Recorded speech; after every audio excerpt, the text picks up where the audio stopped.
devouring night is real, and they've kidnapped Officer Undyne. We have no idea how to open up the shelter door and free her, so we've got to find some help. Maybe someone at the church or even Noelle's house might know something, but is there a traitor on my team? Plus, now there's another dark world and a weird old man who keeps following us. Can we stop the night from summoning a great evil, or will we end up taking too long to seal the fountain? This is 100% of Deltarune Chapter 4.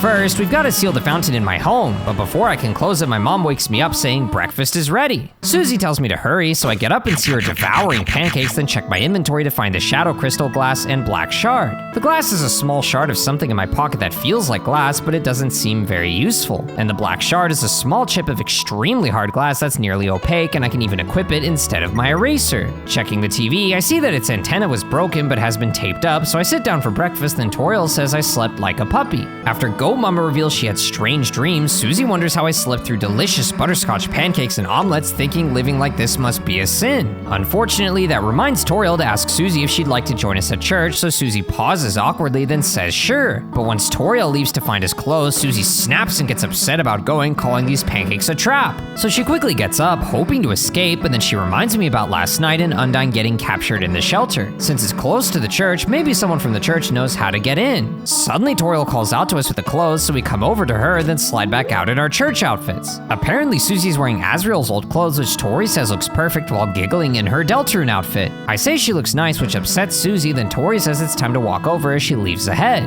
But before we follow, we head upstairs. You open the drawer that contains how to draw dragons.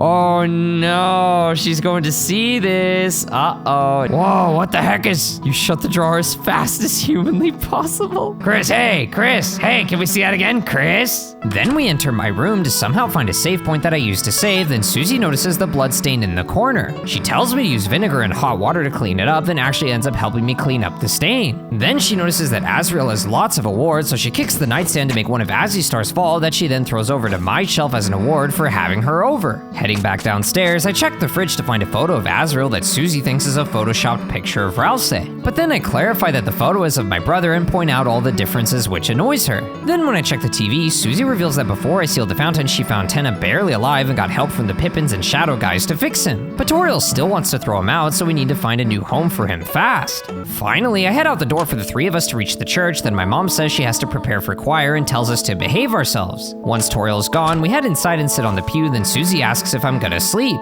I choose to watch, then we see Noelle in the choir as Father Alvin thanks us for coming and has us stand for the opening song. Suddenly the choir sings about heaven knowing their story of shadows, heroes, and the beauty of the soul as they revere the tale of Deltarune. Once the choir's done, it's time for the holy reading, so Caddy approaches the stand casually LOLing. When asked if she brought the reading paper, she says no, but apparently she memorized it. Once she asks if we're ready to rock, it's Gozy's time as she disgracefully paraphrases the prophecy while Susie asks if I brought something to do. I say let's pay attention, then Susie makes fun of me acting holy before revealing that Caddy and I once tried to summon a demon. But once I explain that we get fruit juice if we last till the end, she decides to cooperate. Now that the reading's done, Father Alvin starts to share a passage from his deceased father, Gerson Boom. But as he explains that pieces of the prophecy were lost, I end up falling asleep until Susie wakes me up, saying it's time to chug some juice.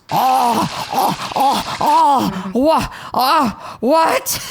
Did we really have to squirt it into each other's mouths like that? Two messy faces later, Susie tells me to ask around about the shelter codes while she stands at a juice bowl constantly scooping and gulping the juice. The nearby glass lets me add red and yellow juice in 25% portions, so I complete a 50-50 mix to make orange juice, but all I can do is empty it. So I try a 100% red mix to make the blood of power, then empty it and make a 25% red, 75% yellow mix for Susie to call it a nice combo that I can't change anymore. So I head left and talk to Noelle, who's surprised to see me here without Azriel, then I compliment her on her singing. She's surprised to hear that since I've never complimented her before, then she invites me to join the choir since she misses hearing me play the piano. I try asking her about the locked door, but she thinks I mean how she got locked out of her house, so she reminds me about how I'd help her break into her own room since her mom never gave us a spare key or left anything at City Hall, instead keeping everything important locked down at home. That was useful information, so I also ask about a key, but she thinks I mean that she was singing off-key, then my mom tells me not to tease her, and her dad says he'll kick my butt. Sure enough, her dad's somehow here and standing, so I I ask him about my dad. But then my mom says she appreciates Rudy's wife Carol financially supporting Asgore, though she wishes Carol wouldn't support Dad's you-know-what. Rudy makes fun of this, which irritates Toriel until she splashes him with her drink. But he just laughs it off, so I ask him about Noelle. Now Mom answers by complimenting Noelle's singing, saying she should perform with Azzy and I sometime, but then all three of them realize that I'll sing swears. Finally, I ask him about a key, but he thinks I mean key lime pie, which brings back college memories with Toriel, but she stops him because this is a holy place. Since talking with Toriel doesn't help, I check the other side and find the helmet monsters. I talk to the dragon helmet monster to tell me my teacher looks thirsty. So I check on Alphys, who's surprised to see me here and is thirsty, but doesn't want to approach Susie. She thinks that if she makes her 25% red, 75% yellow juice combo, Susie will make fun of her. Since I already accidentally made her juice, I offer her the drink, which she happily gulps down before asking if I want to talk. When I mention the shelter, she asks why I'd want to go there, so I mention putting hay inside a new house for Susie as if she's some kind of horse. But then Alphys says I probably shouldn't try to enter the shelter by myself since it's a place for people to survive an emergency, but ever since she moved here, it's been closed. So if an emergency actually did happen, maybe what's inside the shelter is even worse. She's only ever seen Undyne and the mayor near the shelter, so maybe one of them could help me out. She also hopes I could get Undyne to call her or text her back since Undyne isn't answering her calls. Checking on Father Alvin, I compliment him on his sermon, but then he calls me out on falling asleep. But instead of getting mad, he admits he's boring, so he doesn't come up with anything on his own anymore since he's afraid of disgracing his father. Once he tells me to stay away from the shelter, I head back to Alphys and ask her about Undyne, who apparently invited her here last night to make some friends. But now Undyne's not here and Alphys can't reach Undyne, which makes her worried, so I remind her that Undyne gave her chocolates. While that is true, the chocolates were so stale that they put her in a coma last night, which makes her think Undyne might have tried to poison her.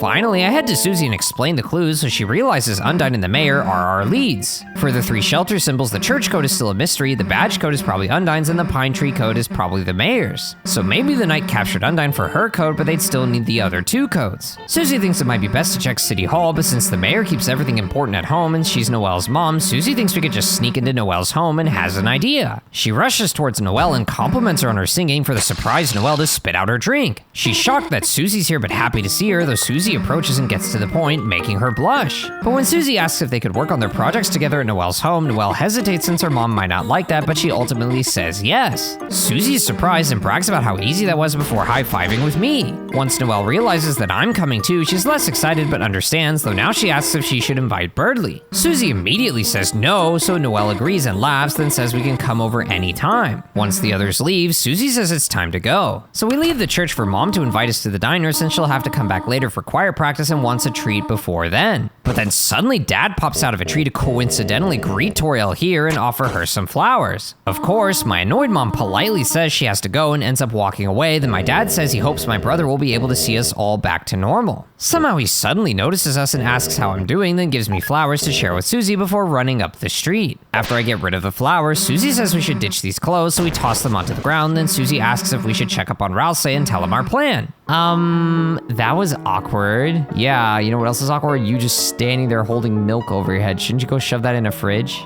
Freak, freak, freak family, freak family. Your family. You're the freak. Who holds milk over their head like that, just standing there in public, letting it expire and spoil on your head? As the nearby Ice Wolf prepares for the festival, they also reveal that the mayor has been buying lots of flowers from my dad. Heading up the street, I find Caddy working while encouraged by Jockington and her tree-lodged parents. But she's upset that I'm with Susie and commands me to keep Susie away from Noelle. Immediately, Susie speaks up, saying Noelle can hang out with who she wants, plus she even invited us to her home. Suddenly, Caddy calls me her enemy and tells me to leave, then warns me that if I hurt Noelle, she'll curse me with the underworld's sickest hex. Finally, we head to school and check the classroom to hear Temmie sing. The light is running low, and the shadows start to grow, and the places that you know seem like fantasy. Do not expect Tem to have good singing voice. And we also find our 3 eggs on Birdly's desk. Heading out, I finally open the supply closet door for Susie to remember Tenna and leave to bring him here. Once we dive inside, we enter Castletown for Ralsei to hug us, saying he missed us, then Susie updates Ralsei on Undyne's capture and on our hunt for the codes. But Ralsei doesn't seem worried about Undyne, instead suggesting we just forget about the real world for now and relax here. But if anything tough happens, Ralsei will come help us. He doesn't sense any immediate danger and even suggests that the knight isn't just trying to hurt people since they took so long to act. For now, we just won't let anyone else get taken, and Susie appreciates the comfort, but when Ralsei hugs Susie and starts patronizing her, "Yeah, all right, knock it off with this stupid voice." Why? Ooh. Did you just ooh? He's still squished. Fluffy boy, squishy boy, what squish? Eventually I find a blue Rudin who welcomes me home, saying my town's love is strong since I've been merciful. To the right, I find Lancer on the wall who jumps down onto Susie's shoulders, then the next area has Ralsei's dummy with new bling. Back at the main town, I check the cafe to see KK and Sweet performing with Task Manager and a Shadow Guy while Cats and other Shadow Guys dance. With nothing to do here, I leave and check the bakery, but Top Chef won't make me a new spin cake. After marrying a new Lancer cookie, I check Malleus, who's dealing with gluten intolerance and won't have any new recipes until I find a bread master. After he pounds us into shape, we head out and check the TV building for the Zapper to reveal we can play minigames here just for fun. Inside the first door, I check the counter for the Shadow Guy to help me with saxophone noises, and the Pippins reveals that these are all guitar minigames for different songs. I choose the Raise Your Bat song on hard difficulty, which makes the timing for hitting the notes much less forgiving, so I actually miss several notes. But somehow I still did well enough to get a T rank first try, then when I try Mecha Queen's boss fight music, I end up missing several notes and only get an A rank. Finally, I tried Tennis boss fight music on normal and managed to do decent enough here to pull off an S rank. After trying Queen on hard mode gets me another A rank and hard TV time gets me a T rank, I grind for all 6 T ranks, then leave to find a door to Mike's room that's locked and needs a code. Since I don't know it, I leave and pass by the closed music shop, then enter Sham's shop. They expect me to tell them I lost to the knight, but when I show them the Shadow Crystal and that I got the Shadow Mantle, they're curious how I got the mantle but are just happy I got the crystal. Now only 2 more crystals are needed to make something I'll like, so they take my crystal, then say even though the next secret boss should be too strong for me, they think we can win. After they laugh at this hope, I check their stock to see that nothing's changed, then leave to check the castle. Inside is Shutta doing a fashion shoot, so we pose with the others for a photo, then head inside for Susie to ask for a cheesecake. But Ralsei says we should head upstairs first, though I instead check downstairs. This time, King is with his son who says a jokester is coming, which turns out to be Tenna. He tries to entertain them with a squeaky air horn, but King looks bored, so he tries a joke, but King tells him to leave. Tenna's shocked and gets a bit hurt, but when he slips and falls on his head, suddenly Lancer and King laugh at him. He's upset at first, but once King says he enjoyed that, Tenna gets happy and Bao slides away. Now alone with King, I talk about the knight for him to say the knight will destroy us. But Susie says we survived, which shocks King, who assumes the knight showed us mercy since we can't handle their full power. Then surprisingly, King asks what the knight was like, but Ralsei struggles to describe them and so does Susie, which makes King upset. Now I bring up the jester for King to reveal that Jevil was the one who told him about the knight, the dark fountains, and how he'd rise to power. He regrets that Jevil had to be tricked away by their closest friend, the magician Sham, who's no longer happy since that day. Since King says be gone, we head back up and check the second floor for Ralsei to say he has a surprise for us in our rooms. Turns out that our rooms are combined now and there's a surprise tea party. So Susie and I take a seat, then Ralsei pours her tea and she drinks some, saying it's pretty good. Ralsei then offers me tea, so I ask for 2 lumps, then Susie flicks 2 lumps of sugar into Ralsei's cup before he pours tea into mine. Once Ralsei sits down, Susie admits she thought tea parties were for wimps, but when she's with us, she doesn't care about that. Ralsei giggles and Susie reveals Ralsei has been influencing her and softening her because she used to always have to be tough, but now she feels she has options. Ralsei's happy to hear Susie's changed so she can finally be herself, then Susie points out that Ralsei's changed too since he used to be a goody two-shoes before but is now more normal. Apparently that's because he started appreciating her more and now seeing her once scary rude buster instead as bad bum. Susie tells him to just say badass, then they laugh as Susie tells him to have some cake, but he says it's only for us. So Susie slides a piece to him and insists he eat it, then he tries a bite and loves the taste. Apparently he's never eaten cake before since he always made it for us. Susie tells him to have the rest, but he feels bad, so I tell him to eat the cake. He says he'll eat it later and is embarrassed by how much he liked it, then Susie thanks him for the party before telling me we should do something for him sometime. Finally, we head out and check Lancer's room to find an Evil Laugh Greatest Hits compilation along with Queen's portrait on the wall. There's also a hole in the wall leading to a grassy field with a dozer, and Lancer reveals that they're not stopping until they find buried treasure. Once Ralsei's confused, Queen comes and makes fun of him for not having meat or fruit in the walls as Susie laughs with her and Lancer, then Ralsei apologizes thinking he's made a mistake. After Susie reveals she would punch a hole in drywall to hide toys and the nearby Swatchling gathers worms as a fan of Rule's card, I leave and head upstairs to check Queen's room. Rule's card is disguised as a lamp, expecting Queen to realize his brilliance, but she just feels the lamp's brightness is low. He expects his bouncy booty to be noticed, but Queen just keeps sipping battery acid and asks if he wants some, though Susie says no, so more for Queen. Apparently she built a new city with a space in the wall, so we check to the right and find Shadow Guys driving back and forth while a car-riding rabbit keeps the streets clean. After finding a wire and Head Hathy computer dating right next to each other, I leave past a TV door and reach pink tape, blocking a path to Ralsei's room. He says his room's not ready, but Susie immediately rushes in as Ralsei chases behind and I follow them in. But the room is completely dark and empty aside from a window and Rousey plush, which makes Susie feel bad. Rousey says he doesn't need a room, or so he thought, but Susie points out that he lives here, so he should have a room like us. But he says making us happy is his purpose, so there's no reason for him to have anything. This angers Susie, who hates how sad this room is, so she wants me to help her fill it up until Rousey's room is the best. So she says we'll keep an eye out for furniture, then leaves the room.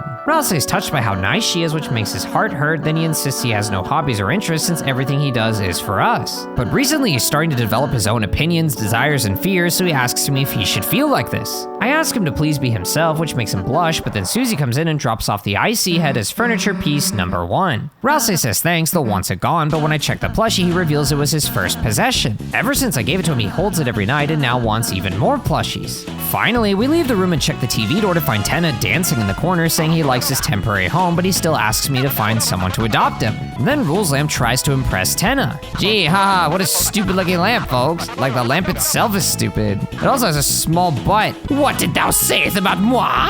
Lenino is happy to be back with Elnina, but the Rules Lamp apparently touched him, which made him uncomfortable. Elnina is also happy to be back with Lenino, but apparently the lampshade rubbed her hair, which also made her uncomfortable. Once the royal coat rack reveals they lost Rousey's original hat, we leave and head back downstairs to check the cauldron for Susie to tell me we should make a cake for Rousey. Outside the castle, we check the party dojo to find Captain playing romantic music to try and reverse Dis Clover, who seems to mostly like it. The Love Master tells me not to ask them about love, so I ask, and they reveal that love is when two people fight in a dojo together. Apparently now I can only do battle with lovers here, so I challenge Lenino and Elnina and check Lenino to learn that seeing Elnina makes him want to sing in the rain. Suddenly droplets rain from both sides as the cloud and moon kiss, then I check Elnina to learn she's over the moon for Lenino. After the moons rain down from both sides and I dodge the best I can, I see the next forecast is rain, so I try the umbrella act, which lets me block rain droplets for mercy progress. Since the next forecast shows moons, I try the telescope act, which lets me block moons for mercy progress, but now red fire rains down that I have to dodge as well.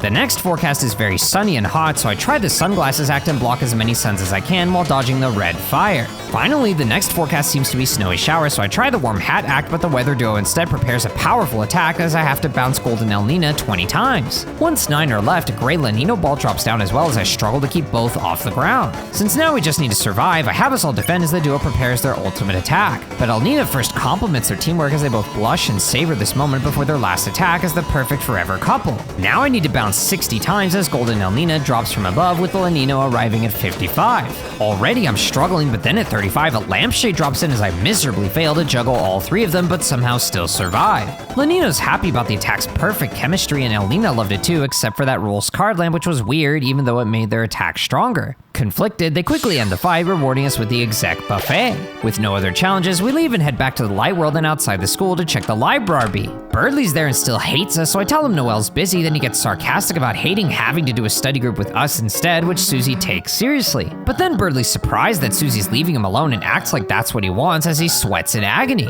After I try to leave and he says that I'll never best his speed run, I find the wet-nosed bandits planning to steal the books, read them, then secretly return them as the perfect crime. They're also concerned for Knapstab Luke since Undyne is gone and think they should check on them. Upstairs, I find that blue bird again, but they're a bit further back now, so I can read from the 3rd bookshelf talking about monster funerals. When monsters die, their dust is spread over an object that symbolizes their existence. Then that object is buried so the monster's soul can rest within that object and the earth. Finally, we leave the library and head into the hospital to check the piano. Susie says my mom was bragging about my piano playing, but when I play, I just hit a single note as Susie makes fun of Chris, which seriously ticks them off. Heading inside, I find Rudy bedridden again and struggling to speak as I ask him about tomorrow. Apparently the festival's tomorrow and Rudy wants to go support his daughter, so he needs to save up his strength, that way he can leave the hospital. But when I bring up Susie, Rudy was happy to see her at church, but when she asks how he's feeling, he reveals that church really took a lot out of him. Suddenly he asks Susie if she's going to the festival, and when Susie says yes, Rudy points out that his daughter isn't going with anyone while winking. Susie acts completely surprised, but Rudy keeps winking as Susie blushes and calls Noelle top shelf. Rudy's still winking as Susie feels bad for Noelle being alone, but Rudy laughs, then says it'll be fine. Susie even points out Noelle could ask anyone and they'd say yes, and Rudy laughs, saying he wonders. Leaving the hospital, I head left to find Knapstab Luke laying on the road, slowly getting run over. Apparently he's trying to direct traffic without Undyne because nobody has seen her since last night. Funny enough, the town's actually safer without her since there are fewer explosions, less mistaken crime, and fewer arrests, but Blukey still misses her as their friend. When I asked them about the shelter, they confirmed that Undyne was in charge of an important code that actually made her nervous, but Blukey never saw it and it's probably not even in the station. Finished here, I head up the street and find another save point, then check the diner. Inside, the owner's happy to see me here after church and offers me the special for $5, but I don't have enough, so she suggests I check for money at home. But first, I talk to Bratty and ask her about Caddy for Bratty to insist that Caddy's obsessed with her as they both accidentally ordered the same special and had to share, talk, and laugh. Then Caddy even paid for the meal, so Bratty is waiting for her here to pay her back while making sure her own makeup looks great, totally just to be better than Caddy since Caddy is totally the one obsessed with her. Now I eavesdrop on the blue bunny who's awkwardly taking orders from Bratty. She says it's for the good of society since this mysterious guy was ogling girls like her and can now ogle a JPEG instead, so the bunny monster reluctantly goes along with it and texts this person. Heading outside, I check left to find Icy's Pizza closed for new signage as the warrior pounds the new sign into place. Apparently Pizza Pants is manning the temporary pizza stand, so I talked to him to learn that his date is about to start. So he brought flowers, heart-shaped pizza, and put on his duct tape suit he made for prom. He's going all out to show this pizzerina that he's serious and loves her, but apparently she's late. Still, he's extremely excited that she edited a meme to be about them, believing this is love. Eventually I leave to the right and head up the street to knock on the Ghost Trio's door. Mettaton is bored but answers the door, so I offer to give my TV, which confuses him as he expects some kind of catch. But when Susie just says the TV's old and a bit damaged but good, Mettaton asks us to bring it here. So Susie fetches the TV, then Mettaton calls it handsome and asks for the brand, but Susie just says his name is Tenna. Mettaton finds that cute and accepts the TV, which excites Susie about Tenna now having a home, then Mettaton assures us that he and Mr. Tenna will get along famously. After Tenna shows Mettaton a naughty music video that awakens something within him, I check in front of my dad's shop to find a monster sad that my dad lost everything and has to sell flowers to survive. Further right, I stand on the shore circle waiting for Onion, then Susie says my weird friend is busy today and that we should go. So we head all the way back to my house for my mom to ask where our church clothes are, so I say Susie ate them. Susie gets upset and Toriel tells me not to be a bad influence on Susie, and then she confirms that she's leaving for choir practice in a little while and will be at the church. Finally, we head all the way to Noelle's gate and wait for Noelle while Susie gets hungry. So I give her one of my dad's flowers to eat, but then Noelle shows up and opens the gate before blushing at Susie holding the flower. But instead of giving it to her, Susie just eats the flower, which surprises Noelle as Susie thinks it's because Noelle wanted to eat it instead. But then Noelle just runs off in confusion as we follow behind. Turns out her house is a glorious mansion which amazes Susie, so Noelle offers to show us around, then joins our study group. Heading inside, Susie says it's time to start searching, so I turn on an antlered Santa and check the snack tray to see that Noelle cut the cheese into hearts. Then in the left door, I find a room full of gift boxes with one blocking a vent that Susie calls sus, which Noelle says is a nice reference. Checking the kitchen, Susie notices a mounted sword, which is Noelle's mom's katana, along with a piano that nobody really plays anymore. Finished here, we head upstairs into Noelle's room where I take one of her pencils. The nearby cabinet has wings inside, which Noelle explains were from her childhood when she was an angel in the holiday pageant, but she liked them a lot, so she kept wearing them. Checking her computer favorites history, we find paranormal and crime favorites along with the skateboard game as Noelle catches us. Susie panics and says we're upgrading her computer as I change Noelle's homepage to the skateboard game. When we leave and check the door to the right, Noelle says guests aren't allowed in there because apparently it's Dessa's room. Upstairs, we find Noelle's mom's heart pillow collection where Noelle reveals that as a kid I'd take one and pretend to rip out my heart then chase her. Since the door is locked and apparently leads to Noelle's parents' room, we head down to the sofa to start the study session. But then Noelle gets a call from Birdley inviting her to date him at the festival as she miserably agrees to be his player too. Immediately Susie snatches the phone and yells at Birdley that Noelle's not going with him, then tosses the phone aside. Noelle's shocked, but Susie explains that since Noelle doesn't want to go, she needs to clearly say no. After a bit, Noelle agrees, realizing she should be honest and even shake Birdley's neck while screaming at him. Then she asks where her phone is as Susie tells me to look for clues while they're busy. But first, I check Noelle's phone to hear Birdley talking to himself, somehow thinking Susie's gone yandere for him before he generously offers for Susie to be the breeze under his wings at the festival. So I sing the wrong number song, which makes him mad, but then he insists that Noelle and Susie are falling in love with him and that I will too. Immediately he hangs up, so I check the kitchen and try the piano, but end up playing just one note. Then I head upstairs and enter Dessa's room to find a CD player with a bunch of punk rock CDs next to a box with random stuff. I checked the box to find survival equipment, paintballs near a cracked hockey mask, and my brother's retainer along with old mint cans with special leaves in them. Nearby is a pile of instruments that look expensive but dented, then looking at the rollerblades and wiffle bat makes my head hurt. Since the computer monitor monitors unplugged, I check underneath Dessa's bed to find army rations, guitar picks, paintball gear, and ice skates along with a badly traced drawing of a dragon. The walk-in closet's covered in band posters and handmade posters for shows that may or may not have happened, so finally I check the red guitar to find a code taped inside saying shelter. So I tried taking the code by first leaning down to look inside the guitar. But Chris raises their arm while I begin reading the numbers 1, 2, 2 slam as Chris rips me out and carries me out of the room. Sadly, Noelle and Susie don't notice what's happening as Chris drags me into the gift room and tosses me into a gift box before shutting the door. Thankfully, I can move on my own and push the big box aside to escape through the vent. I can't see very far, but I navigate this vent maze to eventually find Noelle's room, though I can't get in. Further right, I find the path to Dessa's room, but can't enter there either. So I head back, down, and right to find the kitchen where Chris is listening to an evil figure on the phone saying Dark Fountain next. It says Susie must not get guitar, then needs soul, because without soul, Chris will something. Susie, guitar, code, stop, police, sacrifice next week, church, tonight, Chris, dark world, no soul, can't. Then the call ends as Chris slams their head on the counter, so I try to get Susie's attention by playing the piano, but Chris instantly snipes me with a chocolate syrup bottle. Immediately they rush over and capture me before carrying me out of the room as the holiday treat catcher nets them. Unfazed, they slowly raise their arm to rip out the net and drop it before carrying me back into the gift room and sealing the vent, then tossing me back into the box. After they double check that I stay before they leave and slam the door, the vent slides open, so I get up and fly back inside. Returning to the kitchen, the vent is now sealed, so I head up and follow the current to reach the bathroom where my dad is. Apparently he's been cleaning here and got hungry, so he wants to check the kitchen for treats. But there's no time for a break because now he needs to concentrate and settle this once and for all by looking again, so he leaves. Curious where he went, I head back through the vents and follow the upper path to find Asgore talking with an old friend about helping Toriel see what really happened. Apparently he just wanted to protect everyone in hopes my mom will see the truth along with everyone else so we can be a happy family again. Suddenly he points out the beauty of his black shard, then quiets down, so I head back and follow the air currents all the way down to a vent that lets me out into the basement. But I can't open the door, so while Noelle and Susie chat, I turn on the stereo, which gets Noelle's attention, but Susie jokes about it being the severed hand, which is from Blood Crushers 2.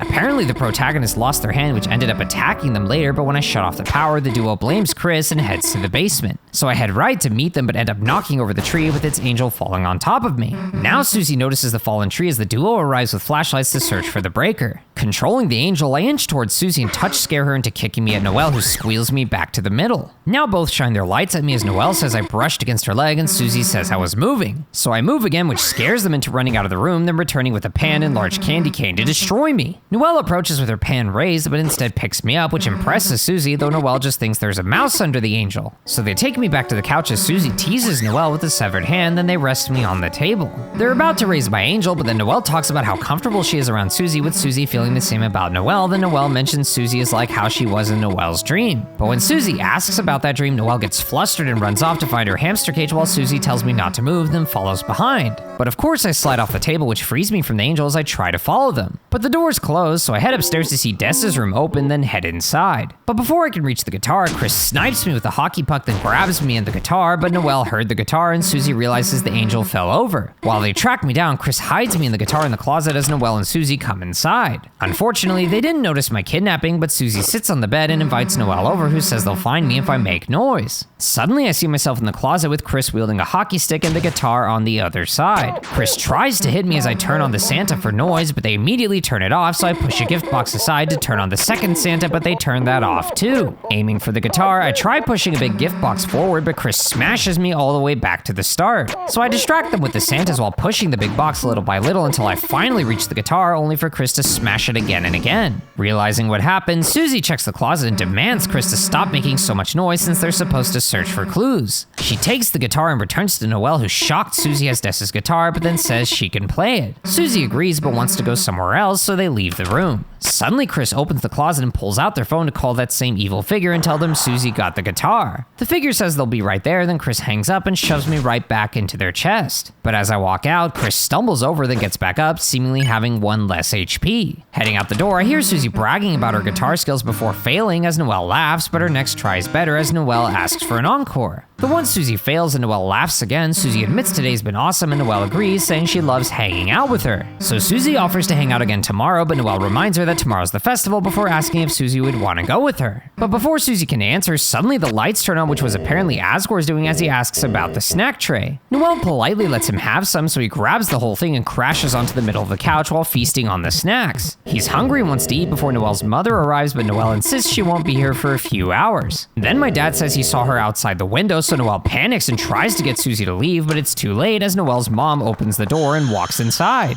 Asgore pauses to greet Carol as Noelle rushes in front of her mom, terrified, but Carol walks right past her and demands Susie to release the guitar as she pulls it away from her. Noelle tries to defend Susie by taking the blame and even insists that she's a good person, but Carol stops her and demands she goes to the kitchen. Noelle gets sad and looks down while walking to the kitchen door, but Susie quickly follows them and defends Noelle, taking the blame for herself. But Carol demands her to leave and angrily approaches Susie, saying she's not welcome here and not allowed to talk to Noelle again. Look at Asgore's face, he's like, ah. As Susie tries to speak, Noelle depressingly tells her to leave, but then Susie defiantly points out she's taking Noelle to the festival tomorrow before running out. Noelle blushes and enters the kitchen, then Carol tells Asgore to eat the snack tray outside before entering the kitchen too as he leaves. After all that, I check my phone's contacts and recent dials, but Chris already deleted everything. I'm also not allowed to enter the kitchen or any other room, but checking the pillows reveals that they can be viewed as heart-shaped or human soul-shaped. Finally, I get ready to leave, but Carol approaches and rests her hand on my shoulder, which feels like ice, then she surprisingly apologizes. She insists that I'm welcome here anytime, then lets me leave to find Susie and my dad outside. Susie says that was awkward and wonders what's wrong with Noelle's mom since everything was fine until she came in. Then Susie realizes we forgot about the code thanks to Carol, but dad comes and pats my head saying don't worry too much and that Carol is actually nice. He asks what we're doing next, so Susie says we're going to my house, then Asgore offers us a cheesed cracker. After a moment, Susie accepts and approaches the platter as I grab her legs and carry her over the feast for her to greedily chomp down every last bit. She really enjoyed that meal and Asgore wishes me a great day, but I first ask about his outfit. Dad reveals that he's working with Carol, who's been funding his flower store. Before finishing that thought, he talks about how gardening was always just a hobby for him, so selling flowers has been tough since flowers are meant to be given to those you love rather than sold. He admits he looks silly, but he insists it'll all be worth it, so I ask if he's okay. He says he's great since the festival's tomorrow, so he expects to sell lots of flowers. Then he'll financially recover so he can serve his own snack platter for me, my brother, and possibly my mother. Finally, we leave, but Susie interrupts me saying she saw on the guitar a code for the shelter. But she didn't get to write it down and is upset because we were so close. So she says we'll try again tomorrow as we head back to town for it to start raining. Susie says we should head home, but I first head down and check the diner to see a customer in the back holding up a takeout box and tapping it happily. To the left, I find Pizza Pants still at his stall and ask what's going on. Melty face. She never showed up. Oh no. He calls himself naive since he thought a hot pizza babe would love him, but he was really seduced by her texts and cute talking, especially today. Hot texts! Sorry I couldn't find you. I left a bag of homemade cookies near the pizza place. Here I come, Pizzarina! Oh, you're eating the cookies. It's real cookies, and they look like me! Little buddy, you know what this means? She's real! Oh my gosh. Wait a second, there's a message in the cookie bag. It says, she wants to meet me at the festival tomorrow! Hot dang, little buddy, I did it! Wait for me, Pizzarina! He's extremely excited and zooms away again, but then that same bunny who Bratty had texting someone just says as long as he's happy. Heading down the street, I check the far right house for Susie to insist we go to my house since this place is boring. So we walk back to my house, but the door is locked and I don't have a key. Since my mom's at choir practice, Susie says we should check the church for her, so we head over to church to ask her for the key. But when Susie opens the doors, suddenly dark leaks out as she quickly shuts the doors, angry at the night for making a fountain here. Though since the night has no other way out, Susie thinks we can wait here to catch them leaving. Unfortunately, Chris forces me to say no, so I choose but Mom could be in there, then sadly Susie agrees that Tori might be in danger. Immediately Susie opens the doors, then I follow with the doors shutting behind us as we transform into our Dark World forms and land in the dark church. Checking my weapons, I see that Noelle's pencil became the Jingle Blade, which also raises my defense. After noticing Susie's heal is now an 84% TP OK heal and finding Toby in my status, we head right into a dark room, but thankfully a lantern helps light the way. We find a candlelit piano by a gate, but pressing the keys doesn't help, so we check the lower path and press switches, which reveal the correct note sequence. Back at the piano, I play the 6 notes to open the gate and light up the room, then I find a special wall that apparently I could climb if I had the right tools. Heading right, we find a staircase that already leads up to the fountain, but before we can ascend, ascend, a sudden force pushes us back down. Apparently the knight is all the way up top by the fountain, which angers Susie, but the knight pushes her down again before summoning a blade that stabs her to the bottom. Suddenly the ground splits between us as the injured Susie tells me not to worry about her and to instead go after the knight. So I charge up the path, but the knight tries to force me down with plunging swords and a dark force. I dodge around the blades as they get faster and faster, then I squeeze between clusters of them until I finally reach the knight at the top. Susie says now's my chance to attack the knight, but Chris just stands there as the knight summons a wall of swords that plunge into me. Suddenly I'm clutching on through the knight's force, but I gradually lose my grip and fall along with Susie, crashing through some glass and slamming into the ground. As we get up, Susie figures the knight is here because they made the fountain and want to kidnap someone else. But as I get up and walk, suddenly I collapse to my knee, which shocks Susie as she realizes that I'm bleeding. She grabs my hand and tries her healing magic, but it's just not enough, though suddenly Rousey rushes in. She tells him I'm hurt, then Rousey tells her to move out of the way so he can fully heal me. Discouraged, Susie says she tried to heal me, but then Rousey tells her that if someone's really hurt, she shouldn't try to fix it alone. She reluctantly agrees, then I check her status to see her spell is now just called heal with a mystery cost. Now that the fun gang's together again, we strike our usual pose, but then Rousey suddenly rushes ahead. Following him, we walk up a staircase for a glowing message to talk about the prophecy which whispers among the shadows. Further upstairs, another message appears regarding the legend of this world, Deltarune. Once we find a third, saying a world basked in purest light, beneath it grew eternal night, Susie asks what these messages are. Rousey reveals that they're the prophecy, then when we head upstairs, suddenly a flame from above charges into us, starting a fight with two ghostly Gwei. So I check for useless analysis, then see that Susie's heal now costs 102% TP and can't be used. After Susie tells a ghost story and Rousey quotes a holy book for 80% mercy, the Gwei say something in Mandarin Chinese, then attack me with dashing diamonds along with fireballs. So I have Chris encourage the second Gwei to exercise while Susie tells a zombie story to the first so Rousey can spare it. Once the second one says 3 Mandarin characters, they attack with swarming fireball clusters that I somehow fully dodge, so we acted up to 100% mercy then spare it. Upstairs, we find another prophecy which Susie points out is a bit different from Rousey's prophecy, so Rousey claims that his is a summary. This prophecy says that if fountains free, the roaring cries and titans shape from darkened eyes. Moving on, we find another dark room with switches that temporarily light the lanterns, revealing multiple dark eyeballs patrolling up ahead. Touching them hurts us, so I carefully squeeze between them and check the lower path for some kind of sage to reveal that the others think I'm bringing trouble. They think I'm the knight that will cast a great shadow on the land, and this sage doesn't believe that's me, but they ask me to be understanding to those who fight me. Then up and to the right, I find a prophecy saying Jockington grows the beard, and the sage says come 5 o'clock, the shadow will grow. The nearby chest has a Rhapsody which heals 115 HP, so I leave and head up then left to find another climbing spot, but I don't have the tools. So finally I head up and to the right to find a prophecy saying the light and dark, both burning dire, a countdown to the earth's expire. Then up the stairs, the prophecy says the pointy-headed will say toothpaste and then boy, as Susie laughs, saying that happened. She's surprised how accurate the prophecy is, then Rousey confirms that everything prophesied will come to pass, which is a really big deal. But as Susie asks more, suddenly a shadow sneaks to the right as Susie notices and warns me to keep my guard up. Further right, we pass a bookshelf with a suspicious green book and enter a dark hallway where a ball swings in, starting a fight with 2 incense turtle Balthazar. Apparently they punish intruders with beautiful scent, so after saying glory memory, they surround me with vapor and drop scent clumps on me from above that I struggle to dodge. Now Susie and I shake at Balthazar left and right for 90% mercy as a nice massage, then I manage to fully dodge through their combined incense attack. After I shake the Balthazar a bit more and Rousey shakes the other one, Susie spares the first, then we dodge a barrage of incense clumps. Finally, Susie and I shake the last Balthazar, then Rousey spares it so we can move on. The next prophecy which Susie realizes mentions us says, but lo, on hopes and dreams they send 3 heroes at the world's end. Rousey confirms we're the heroes and Susie's happy to see it's official, but then suddenly a hammer crashes into the glass and shatters it. Now Susie's angry and we're in total darkness with only my footstep sound waves to guide my path. Stepping onto a yellow switch rings a bell whose waves reveal an upper path, so I head right then up to find another bell switch revealing paths in all 4 directions. Checking the upper path, I travel left and up again to find a chest on the left containing a Scar Elixir which heals 160 HP.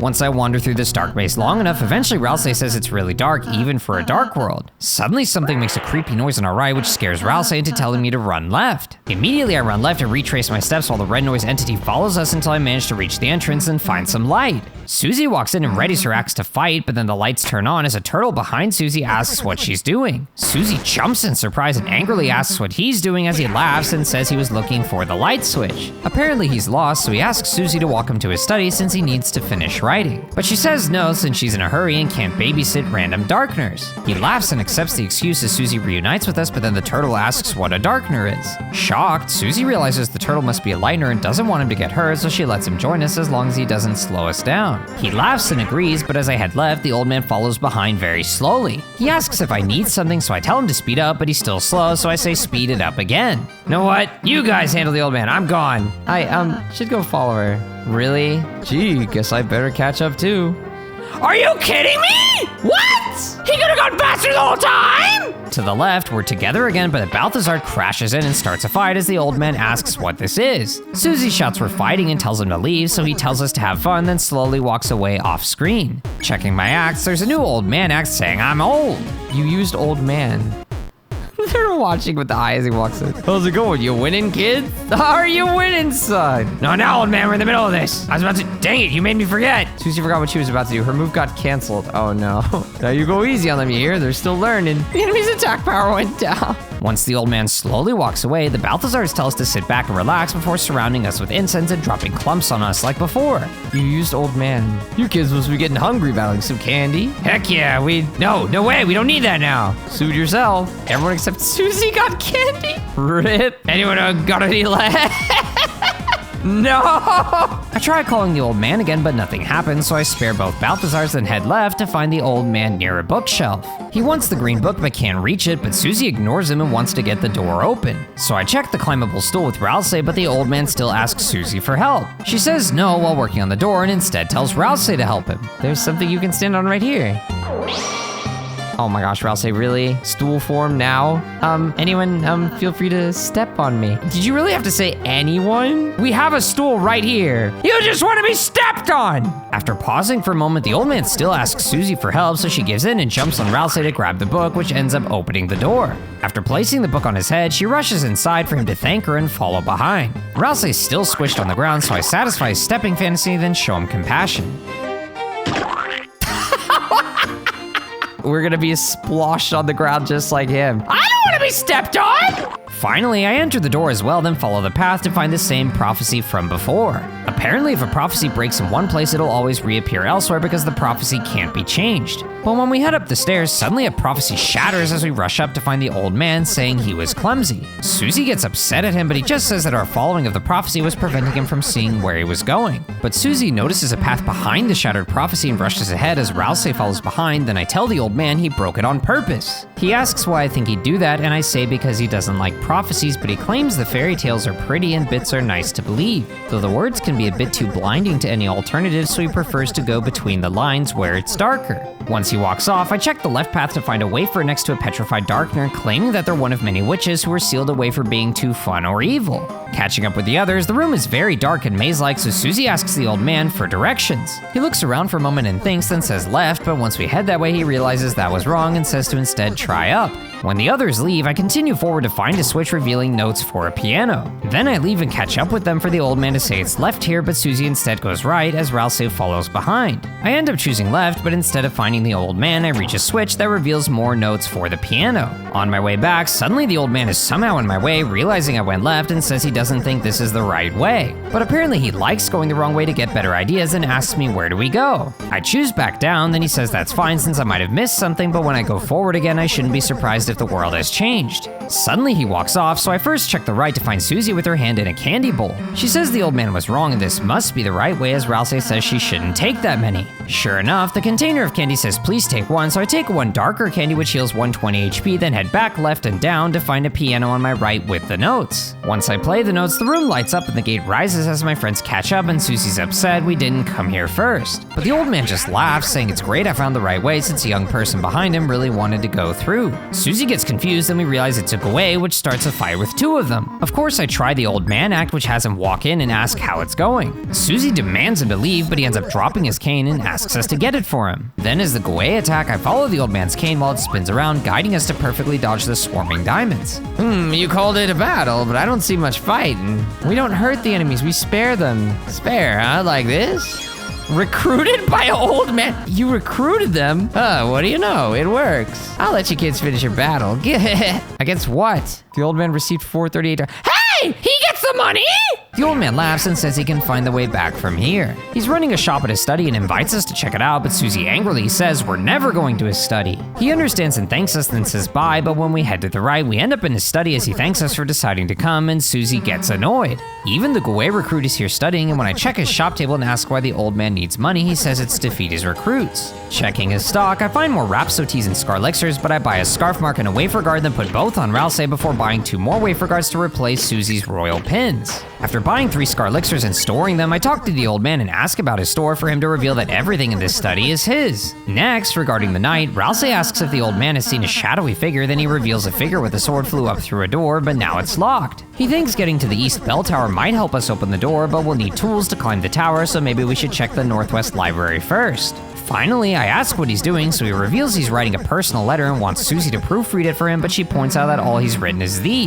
He laughs and says he'll keep going, so we check the fireplace to read the legend of the magic axe. Apparently there's an axe that'll awaken from Golden Song involving 3 tunes which are found in the dark. Susie understands that there's a cool axe and asks Ralsei about it, then Ralsei suggests we ask the old man, but Susie just wants us to find it ourselves. Nonetheless, I ask the old man for Ralsei to mention the magic axe, then the old man thinks Susie wanted to know, which makes her mad. Still, he reveals that an axe is hidden in these walls and whoever wields it will have great magic power. But the axe is locked away, so we'll have to look around to figure it out. Once Susie asks if anyone would be able to claim that magic power, the old man suggests it's worth a shot, so Susie wants me to find that axe. Finally, we head upstairs through the left door to find another climbing spot we can't use yet before entering the nearby doorway. Inside, a blue book suddenly flaps its pages and charges into me, starting a fight with 2 Bibliocs. I check one to see they're a worldly wizard who casts spells by spelling, but there are typos. Susie tries to read, and Ralsei wears reading glasses for a combined 45% mercy, then both Bibliocs quote book lines with spelling errors before attacking me with spells of fire streams and bubble clusters. I try the proofread act, then select the correct spelling of Guardian for an instant 100% mercy, then the duo attacks with spells of fire along with spreading tornadoes. So finally, I proofread the second Bibliox and spell Atrium correctly for another 100% mercy before sparing both to win the fight.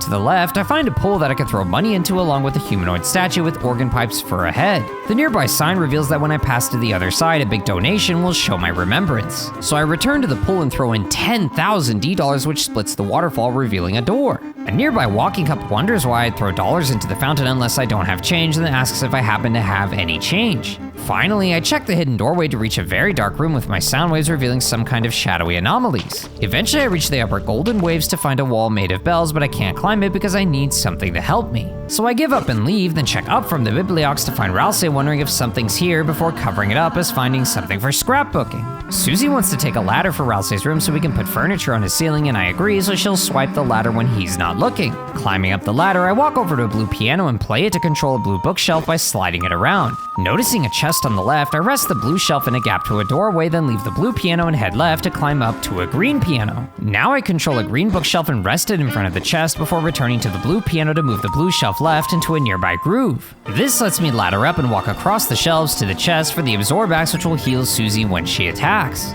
Finally, I return the blue shelf to the first gap, then move the green shelf to bridge a middle gap so I can ladder up and walk to the telescope. First, I observe Ralsei as he inspects the books, but then he notices and turns around while cutely bouncing his ears. Next, I check Susie to find her looking around before testing her healing magic, but then she notices me and stares at me mockingly with her tongue out. Finally, I try observing Chris, but that just surrounds the view I already had with darkness. Finished here, I head back to the green piano to move the green shelf back to the left, but I check the blue doorway first. Further left, I find another dark room with switches that temporarily light lanterns, so I navigate the dark maze and avoid the shadow eyes to eventually notice a chest on the left. But it's out of reach, so I head up to find a grid of eye patrols, then explore left to find a dancing metronome darkener across a gap. Further down leads to that chest which has a Scarlixir, but there's no way to reach the darkener, so I return to the grid and head up to find a conundrum's first 4 tones. Susie recognizes them as notes that I could play on a piano somewhere, but Ralsei points out that it's unfinished, so Susie says we gotta find the other half. Heading out of the dark room, I return to the piano room and check across the green shelf to the left doorway and find 22 wafers surrounding a petrified organ head. The nearby treasure chest has a mystic band which has 0 defense but boosts magic by 4. After the wafers reveal that the organ head is their holy ancestor, they're sad that they couldn't meet them to hear their brilliant sermon of peace. Finally, I leave and return to the blue shelf doorway to check the path on the right. Here, Susie thinks the nearby couch would be great for Ralsei's room so he won't have to sleep on the floor. I tell her to take it, but it's too heavy for us to lift, so Susie just takes one of the pillows instead, then suggests maybe we should also give him our pillows. Nearby, Ralsei says this is a complicated puzzle and offers his advice, so I say yes, then he reveals I can play the piano like before, but I can also press C to swap colors. He wants me to hurry to reach the fountain, so I ladder up and play the pink piano side to move the pink shelf and switch to the green side to move the green shelf. Eventually, I move the pink shelf to the top right corner, then move the green shelf against it before moving the green shelf down, followed by the pink one left and the green one back up. Next, I slam the pink shelf against it before looping the green shelf around to the other side. This solves the puzzle, but then I head down to notice a chest out of reach, so I return to the piano and move both shelves to the bottom right corner so I can reach the chest for a revive mint. After I solve the puzzle again, I cross over and enter the doorway to find a conundrum's last 4 tones. Ralsei recognizes it as a second half we need and says I just need to play it, but Susie wonders if there could be a third half. After Ralsei disagrees, we head all the way back to check the middle door and find a piano inside along with our notes. So I play all 8 notes to open the gate, then Susie comments that all we had to do was follow the prophecy, so since it's easy, maybe we should just do whatever the prophecy says. After Susie asks Ralsei to memorize the prophecy for us, but he reveals he already has, we head right to end up in total darkness. Suddenly Susie asks Ralsei that if he knows the whole prophecy, why didn't he just tell us how to do the piano? Ralsei steps back in shock, then answers that he thinks it's better if he says nothing. Susie asks why, but Ralsei dodges the question by rushing ahead, saying he found a light. Unfortunately, turning on the lights reveals we're in midair, so we start falling until we crash onto more bookshelves. Since we're hurt from the falls, Susie offers to heal us, but Ralsei immediately heals us himself, then asks if we're feeling better. Susie depressingly says yes, then we group up again for me to check the right. Suddenly a voice asks who dares bring the light here, but I continue forward and slide down. The voice tells us to turn back and that we shouldn't come here, but I proceed and slide down again. Then the voice says this zone is forbidden and that if I continue, I might get spooked in the dark. Sliding down once more and heading right leads to our light circles shrinking until they disappear. Now the voice says that if we come closer, I might find that the dark has come to us. Spooky orange eyes glow ahead as a fight begins while darkness constricts us, reducing TP gain outside of treasure. Only able to see our eyes, I have Susie defend for a measly 2% TP, then have Ralsei spend 1% on light up. Checking Jackenstein reveals they're an ugly beast who lives in total darkness, so I need to gather treasure for TP, then use Unleash to light him up. Ralsei's light up makes the light bigger and stronger as Jackenstein laughs, saying there's no escape from the dark zone unless I leave. Suddenly I'm in a house collecting yellow square treasures for TP along with a key that unlocks the exit as I slide out. It's too dark, but there's a texture of a dog playing maracas, so I defend and have Susie treasure hunt for easier pickup and Ralsei light up again. Now Jackenstein tells me to go back and that I'm taking too long, then I'm in a new treasure house, but this time white pumpkin ghosts patrol and bounce around. I squeeze between them to grab the treasures and the key, but on my way back, suddenly a grinning red and black pumpkin says I'm taking too long. The pumpkin chases me down and laughs, but thankfully I manage to reach the exit and escape. After we treasure hunt and light up again, Jackenstein asks what that scary pumpkin was before smiling and saying it was his. In the next house, I quickly grab the surrounding treasures while avoiding the ghost eyes, and I snatch the upper treasures and get hit by a ghost before grabbing the key. It's a long way out and my panic gets me hit twice more until I find the right path, but then the "you're taking too long" pumpkin appears and laughingly chases me as I barely manage to escape. Now cute little jack-o'-lanterns dance across our health bars as we treasure hunt and light up again. Jackenstein can't find his pumpkin, but maybe it'll find us as we're now in a new ghost house, so I rush forward to grab lots of treasures. Eventually I collect them all and reach the key, but as I approach the exit, suddenly the pumpkin blocks my way, saying I'm taking too long. Another exit is revealed as the pumpkin laughs and chases me, so I rush to the alternate exit and make it out. Now Jackenstein says go back before long and puts us in a new ghost house, so I grab the treasures and then the key. You're long! I'm thick! I'm thick! Where's the way out? Now with enough TP, I activate Unleash for my soul to emit a brilliant light, but Jackenstein says that in this place of true dark, light has no effect on him. You're too bright. Ha! Are you saying Mamma Mia? What are you, Mario? Now Jackenstein admits the light affects him and tells me to stop using it and to instead go to dark. Back in a ghost house, I quickly but carefully grab the treasures while failing to dodge the ghosts until I reach the key. Somehow I managed to reach the exit without taking too long, but now Jackenstein says no more Mr. Nice Guy, instead Mr. Very Nice Guy, then leave. Back in a spooky house, I squeeze between the bouncing ghosts and grab the treasures until I eventually reach the key. You're taking too long. Oh no. Wait, why do I feel slower? You're taking too long. Oh my gosh, get out! That hurt a lot. Nearly dead, I have us each heal with deluxe dinners, then Jackenstein gets impatient, saying no more keys and dress in humiliation. With no light up or treasure hunt, I can't see far and have to get closer to grab treasure, making this tight maze hard to navigate. Eventually, I managed to get all the treasure and reach the tutu at the end, which I somehow put on to unlock the exit. Struggling through the maze again, eventually I get close to the exit, but suddenly the pumpkin says I'm taking tutu, then Laugh chases me as I run and drop the tutu. Where's the way out? Where's the way out? Where's the way out? Oh my gosh, oh my gosh. Run. Huh? No, but you're a tutu. Thanks? I don't wear a tutu! That's even worse than getting dumped by the pumpkin. I don't wear a tutu!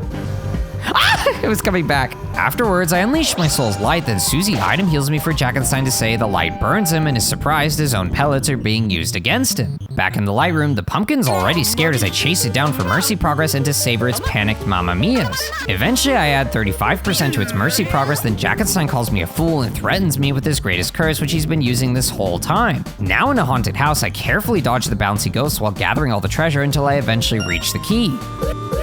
Uh-oh. Oh no. They're freaking fast, what the heck? Oh my gosh, I don't want to deal with that. Jackenstein's surprised I'm still here and says it sucks before putting me in a small box as treasure and danger balls rain from above. I'm easily able to reach 85% TP to activate another unleash as Jackenstein begs me not to light up his face. Mamma mia! Come on, yeah, Mamma Mia. Mamma Mia, holy, it's fast. Mamma mia! Mamma mia! Gotcha! Jackenstein's eyes light up along with the whole room and reveal the pumpkin-headed humanoid as he covers his face and tells us not to look since he's too scary. Running in place, he panics before dashing to the right and crashing into a chandelier. He says it hurts and insists that his head hurts inside, so Rousey uses his healing. But somehow Jackenstein's still in pain, so Susie wants to try, though as Rousey asks her, she says never mind and walks away. Rousey keeps trying his healing, but it's not working, so I walk left to see a depressed Susie get interrupted by the old man. She's surprised to see him here and thought he'd be writing a letter, but he just laughs and asks why she's not helping Jackenstein. She's given it up to Rousey and quits, explaining she's done with her healing green sparkle thing. But once he asks if she doesn't like doing it, she explains she was excited at first that she could do it, but then she realized she sucks at it. So the old man suggests she practice it, which apparently she does do alone, but since Rousey will always be better, she believes she should just stick to what she's good at, which is hurting people. Once Gerson understands, he calls Susie a coward since she's afraid of making green sparkles. She gets upset, saying just casting it is fine, so the old man reveals his finger is pricked and challenges Susie to heal him. Frustrated, she agrees to help him and charges up her heal, but once she fires, he drops his letter and bends over, which dodges the heal as it fires right into Jackenstein's mouth, making his pain stop. Susie walks up as Rousey is surprised before happily admitting that that was a great idea. Apparently, Rousey was only healing the outside, but Susie's healing blast hit the spot. Confused, Susie reveals she was just trying to heal the old man, but when Rousey asks about him, they turn to see he's gone. Since Mr. Jack is better, I check up on him as he recognizes Susie helped him, then hugs all three of us, calling us his friends. Apparently, Jackenstein was bullied and hated because of his large and ugly body, then banished to the Dark Zone only to appear on festival night. He wears the mask because his true face scares even him, then he asks if I want to see it. I say yes, then he raises his mask to reveal some kind of small cute candle. But before Rousey can call it cute, he puts the mask back on, saying it's too scary. After appreciating how kind and merciful we are, he points out that we don't know how to climb, so he gives us the climb claws. Now we can climb up the bookshelf and charge jump across bells to make it to the right. Here, water tries to push me down, but I jump across the gap, then climb down to open the chest for 500 dark dollars. Heading back, I climb all the way up top to the upper floor for Susie to say I can ask her for healing if I need it. Checking her stats, I see her heal is now okay heal with an 84% TP cost, then I head right and drop down to end up back in the study. But first, I head all the way back up to where I played the piano to unlock the gate and ultimately find Jackenstein's giant pumpkin. I try telling it a joke, then Susie asks if he wants a Hertz donut, but the pumpkin ends up laughing before the punchline. So I try another joke, then Rousey asks why you shouldn't fight with a broken pencil. But again, the pumpkin laughs before the punchline. Now Rousey tries a knock-knock joke, but the pumpkin just laughs. For the next joke, Susie asks what's worse than Rousey in a trash can, but the pumpkin still just laughs. With no more jokes, I try telling a story, so Rousey talks about a lonely kingdom where a prince lived who barely knew anyone.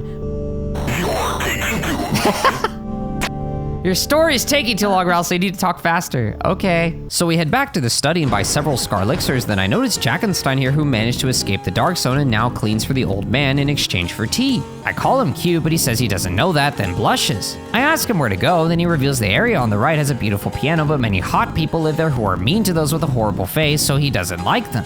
Finally, I ask the old man what he's doing, then while he's working on the letters, Susie asks about a drawing in the corner which turns out to be us. But Susie says he drew it wrong, so the old man lets her fix it, then she ends up drawing him with us but without his shell since he hasn't earned that yet. Before exploring right, I head back all the way to where we first met the old man and now climb the wall. Up top is a doorway leading to a dark room with lots of motionless figures, and somehow I hear whispering. After stumbling around this dark statue maze, eventually I find gold waves and follow them to learn something should be up there, up north. Sure enough, now an upper path is open, so I follow it to a switch which reveals 4 notes. On my way back, the room has more light which reveals the figures as different forms of organ pipehead statues who are frozen in worship. Now I head back to the old man's study, then take the stairs to the upper left doorway to ultimately return to the pool. Behind the pool, I enter the dark room again to reach the wall made of bells so I can now climb it. Up top is still very dark, so I carefully explore the narrow path while noticing a golden switch above me. But I can't reach it, so I head left and up to find another golden switch which reveals a path leading to the one I first saw. This one's golden waves reveal a path to the right, so I travel across to find the third switch which guides me into a long zigzagging tunnel. Eventually I reach a blue switch which reveals 4 more notes, but then suddenly a red noise growls from the darkness as Ralsei says something's coming and tells me to run. Immediately I rush back left down the zigzag path, but the golden switches are gone, so I have to remember the path I took.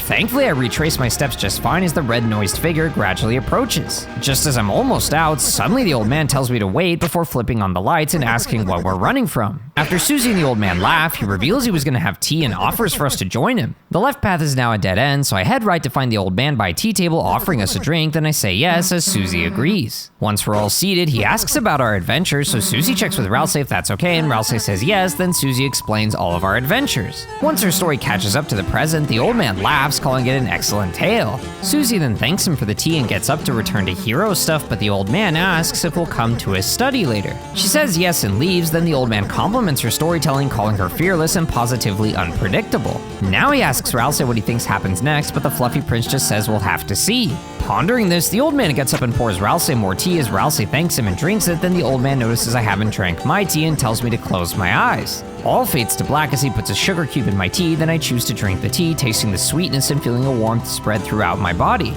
Once the old man says you can always count on tea and Ralsei agrees, the fluffy prince offers to make me tea whenever I want. But once we open our eyes, suddenly the old man's gone, so we get up and leave to reunite with Susie. Heading back towards the study, I check the right and climb up the bookshelf along with another one to reach a golden piano at the top. But the sign reminds us that there are 3 melodies and apparently we missed one in the southern towers. So I head back down and out of the study to check the left room with the patrolling dark eyeballs. Far to the left, I find a climbing spot and head up to find the cup people wanting to save a female, but their sweaty, excited legs can't grip the wall, which makes them fall as they thirst for love. Starting my own climb, I try to reach the top, but falling water keeps pushing me down again and again. Eventually, I reach the top left and jump across before being washed away, but as I pass the climbing cup, I end up pushing it down. Up top, there's even more climbing ahead, so I work my way up while carefully avoiding the waterfalls, but one manages to push me all the way back to the ground. Trying again, I squeeze more carefully between the falls and take my time climbing to the top until I safely reach it. But all that's here is a regular container of water which doesn't do anything. Disappointed, I start walking back, but then suddenly a water cooler slides in and starts a fight without meaning to since they just wanted to investigate the water container. Blaming me for the battle, she says if I want her love, I'll have to prove I'm worthy of a princess. So I check the holy water cooler, which seems like a water cooler with an ego, then it says bubble before swarming me with dangerous droplets again and again. Now we chat around the water cooler, but she rejects our words since they weren't towards her. We'll have to say something nice about her to be spared, but first she surrounds us with swarming droplets yet again. This time I flirt with her, then she calls my words romantic and sweet like honeydew, asking if it's the first time I've talked to a lady like her. I say it's my first time, then she accepts my affection and stores it in a jar so when she's lonely she can open it and listen again to my kindness. After that 20%, along with Susie and Ralsei's 8% mercy, she sucks in those terrifying drops all around again, so I try begging for mercy. She calls me blessed for kneeling to her and tells me to close my eyes, then actually heals us all 50 while gaining 10% mercy. So I beg for mercy again, but she calls out my shaky hands and fearful face, realizing I don't want salvation by her purity, but rather from some ugly reflection I see in her glass. Still, she gives us mercy but says no more, so I try begging for mercy again. She calls it disgusting but still gets 5% mercy along with Susie and Ralsei's 8%, then she says my affection is changing her form as the cooler breaks and reveals a flying water spirit. Immediately, she surrounds me with rings of droplets that close in with small escape openings that I pass through again and again to fully dodge her attack. I checked Miss Mizzle to learn she's a Mizzle transformed with affection, then Susie snores and Ralsei sips for 8% more mercy. After I dodge another series of circle drops, I dazzle her for 8% mercy while Susie and Ralsei add a combined 8% again, then I dodge even more of her drops. Having Ralsei nuzzle Miss Mizzle only adds 8%, but also makes her a bit tired while Susie breaks a wet floor sign for 4%. Finally, I have Ralsei nuzzle her again, then Susie spares her to win us the fight in $780. Somehow the last 4 notes are now above us, so I slide down a shortcut and climb down back to the dark eyeball patrol room before traveling all the way back to the old man's study. Now I enter the upper left doorway and climb all the way up back to the golden piano to play all 3 series of notes. After the last note, my view shifts to the old man's study as his fire goes out and the fireplace extends into a doorway. So we head back down to the old man's study and enter the new doorway for Susie to notice something ahead as she finds the axe on an anvil. She recognizes it as the magic axe and starts picking it up, but then the old man says we gotta pay for it. Susie's confused, but the old man says we're still inside his study, so his axe won't be free either. Susie thinks he's joking, but then he points out the price tag. $9.99. Oh, what is that price? I can't afford that. Go ahead, didn't realize it was still on discount. Oh, that's a discount, huh? He offers to trade the axe if Susie can complete his challenge by herself. She agrees, but then he just asks for a haircut, saying his hairs are too long, so if she cuts any of them, he'll give her the axe. Susie agrees and steps back to start with his beard, but when she swings, he tilts his head to dodge the attack. Confused, Susie swings again, but he dodges once more, then she gets upset and swings again and again, but the old man dodges every chop and laughs. Now Susie understands and stops holding back, but when she chops forward, the old man disappears. The old man realizes she wants to get serious and asks if she can hear its song singing from the deep. After he says that's the ringing, he teleports in to hammer down on Susie, who dodges, then he appears fully armed as the Hammer of Justice. The battle begins as the Bell of Justice rings and I need to attack to show what I've got. But I accidentally defend instead as Susie's unimpressed by the old man's move since she's a hero and won't be stopped by anything. He agrees that's the story, but what if there was a twist as he hits her with a shockwave that turns the soul green? Susie feels weird as the old man says she won't learn anything by running away, then tests her ability to face everything head on. Susie asks for my help as arrows approach that I block with her axe, then I turn my guard to block arrows from other directions. This time I attack, but the old man dodges my swing, then says as long as I'm green I can't run away, so I've got to face danger head on. More arrows approach that seem easy to block at first, but then suddenly speedy ones swarm from the sides that I thankfully flawlessly block back to back. Now with enough TP, I try a rude buster, but the old man hammer deflects it, so I quickly press Z to send it right back and spin him around. He then asks if Susie's heard the old tale based on the prophecy called Lord of the Hammer. She asks what happens, but the old man first swarms me with arrows from all sides that I block fairly well until one manages to hit me.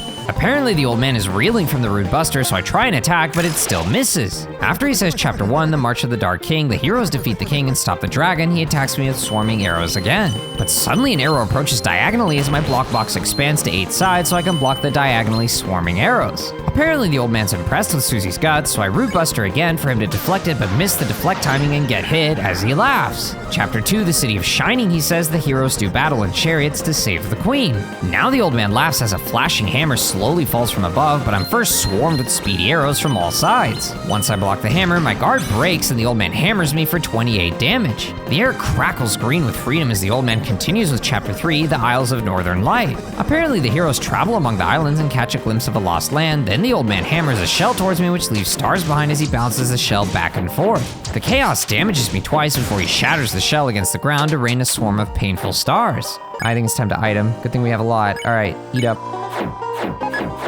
Stolen! You can't use item heals. Oh there, I ain't use items, the fair's fair, ain't it? Hey, it's not fair! You probably have a gazillion health and you can block and stuff! Chapter 4, the Trials of the Holy Hammer, a great smith gives the heroes a terrible weapon.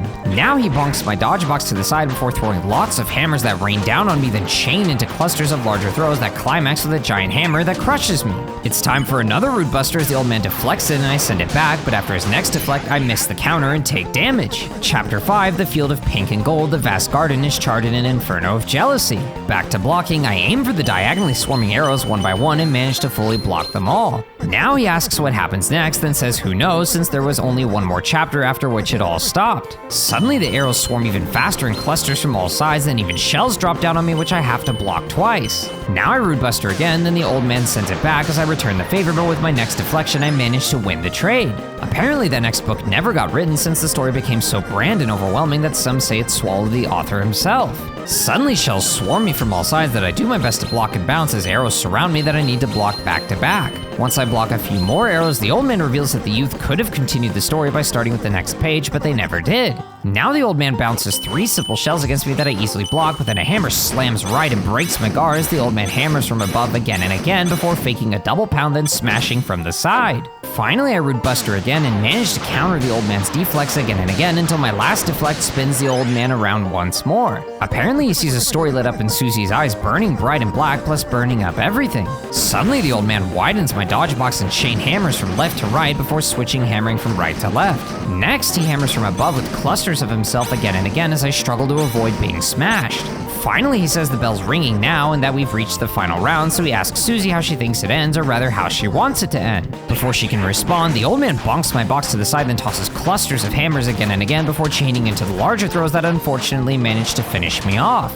Susie regrettably admits she couldn't keep up as the old man acknowledges she gave it her best shot. Then he says he saw the fire in her eyes, which is enough proof for him, so he lets her have the axe and his crystal. But Susie says no, which surprises the old man since she wants it, though she wants to earn it through a rematch. The old man laughs, admiring her courage, then she returns to me and I change her armors to the Tenetai and Dealmaker for more defense. Ready for a rematch, I cheer Susie on as she says she won't hold back. This time I managed to win every single Rude Buster deflect and even survive the attack that defeated me before.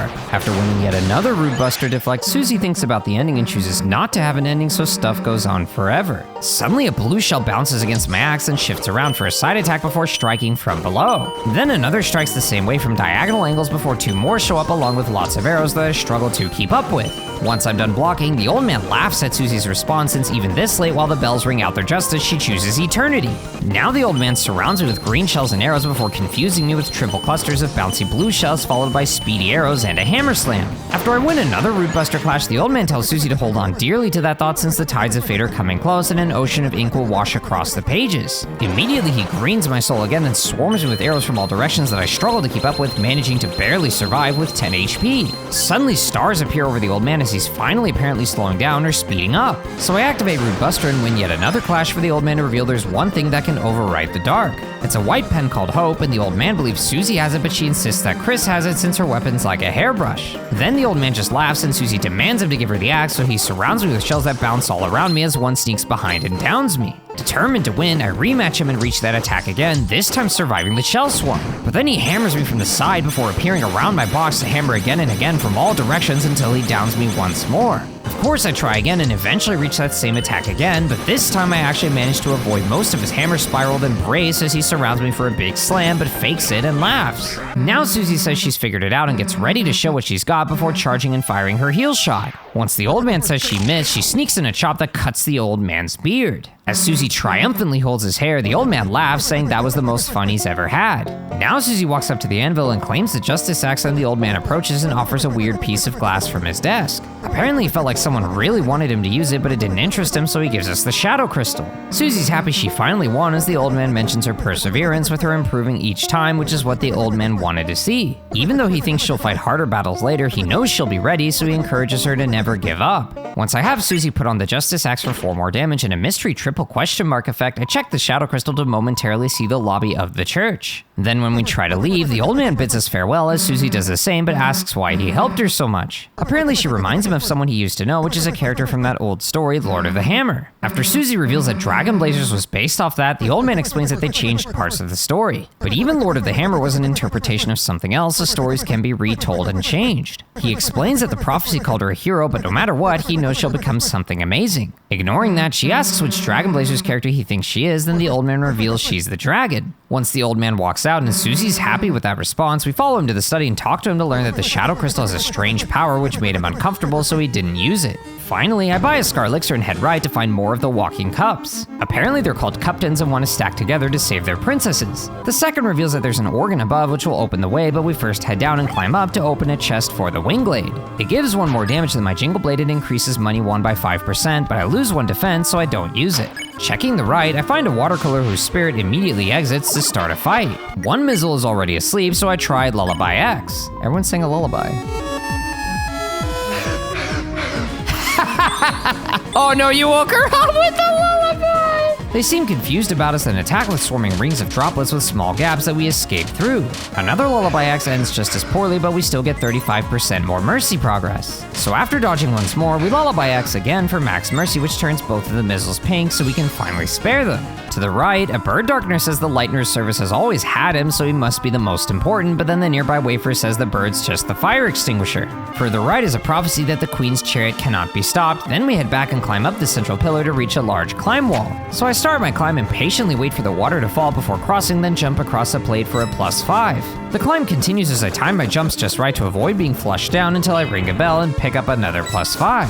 Unfortunately, after the next pickup, I get washed down, but I climb right back up and check the upper path to pick up more coins along with a golden +20. After getting washed down into 6 silver coins, I head to the right and talk to the captain to learn that charging up my biggest jump helps me go the fastest. So I tried chaining big jump after big jump back to back, but it's just not enough to make it in time. So I instead do big jumps and use the momentum for temporary boosted movement before big jumping again until I reach the end. This captain is impressed with my climbing speed in 7.1 second clear, so I start the second climb with big jumps and quick moves again and again until I reach the next top. But as I walk along, a captain's upset that I'm gonna wake up his milady, so if I keep going, we'll have to duel for her honor. He charges into me as I hold still, then he completely bounces off, so I move up to the higher path as an army of captains rush me. But every single one of them still bounces off one by one as I get closer and closer to the sleeping Mizzle. Suddenly she wakes up and asks what the captains are doing since they woke her up. They're speechless as she explains this is the 5th time they've woken her up. Embarrassed, the captains climb down away, then even the Mizzle leaves, so I loot the chest for a power band, which raises attack by 4. After I slide back down, I head left and out back to the climb wall with coins and purposely get washed down above a gap to reach a lower secret wall. This path leads to a chest with a tension gem, so now I climb all the way up top to find a big room with a giant organ, but I don't know the notes I need. So I leave to the right, then fight and spare 2 Mizzles to eventually reach a room where Susie suggests the notes we need might be in a book. Suddenly, Susie notices the suspicious green book and pulls it out, which opens the door, so she rushes inside. But Rousey stops me and suggests closing our eyes to think about what she's doing in there, so I say sure as my vision fades to black. I see Susie walking in, saying she thinks it's in here before realizing we didn't follow her. But then she notices something and heads left to find the old man writing at a desk. Apparently he came here for peace and quiet to write his letter, so Susie points out that this is just a dream that's about to end along with this place and that letter. As the old man processes that, Susie explains that she'll still be here when he wakes up, then asks if he was trying to teach her something earlier. He humbly gives her the credit instead, but she insists that he's the only teacher who's made her feel less stupid. He laughs, joking about him losing his mind, and Susie laughs too before asking if he's seen something with music notes on it. Then suddenly he pulls the curtain aside to reveal the notes, but there are way too many to memorize, so he gives her pen and paper. She asks how he'll write his letter without his pen, but he says the important part's already done and figures as a proper teacher he should give homework.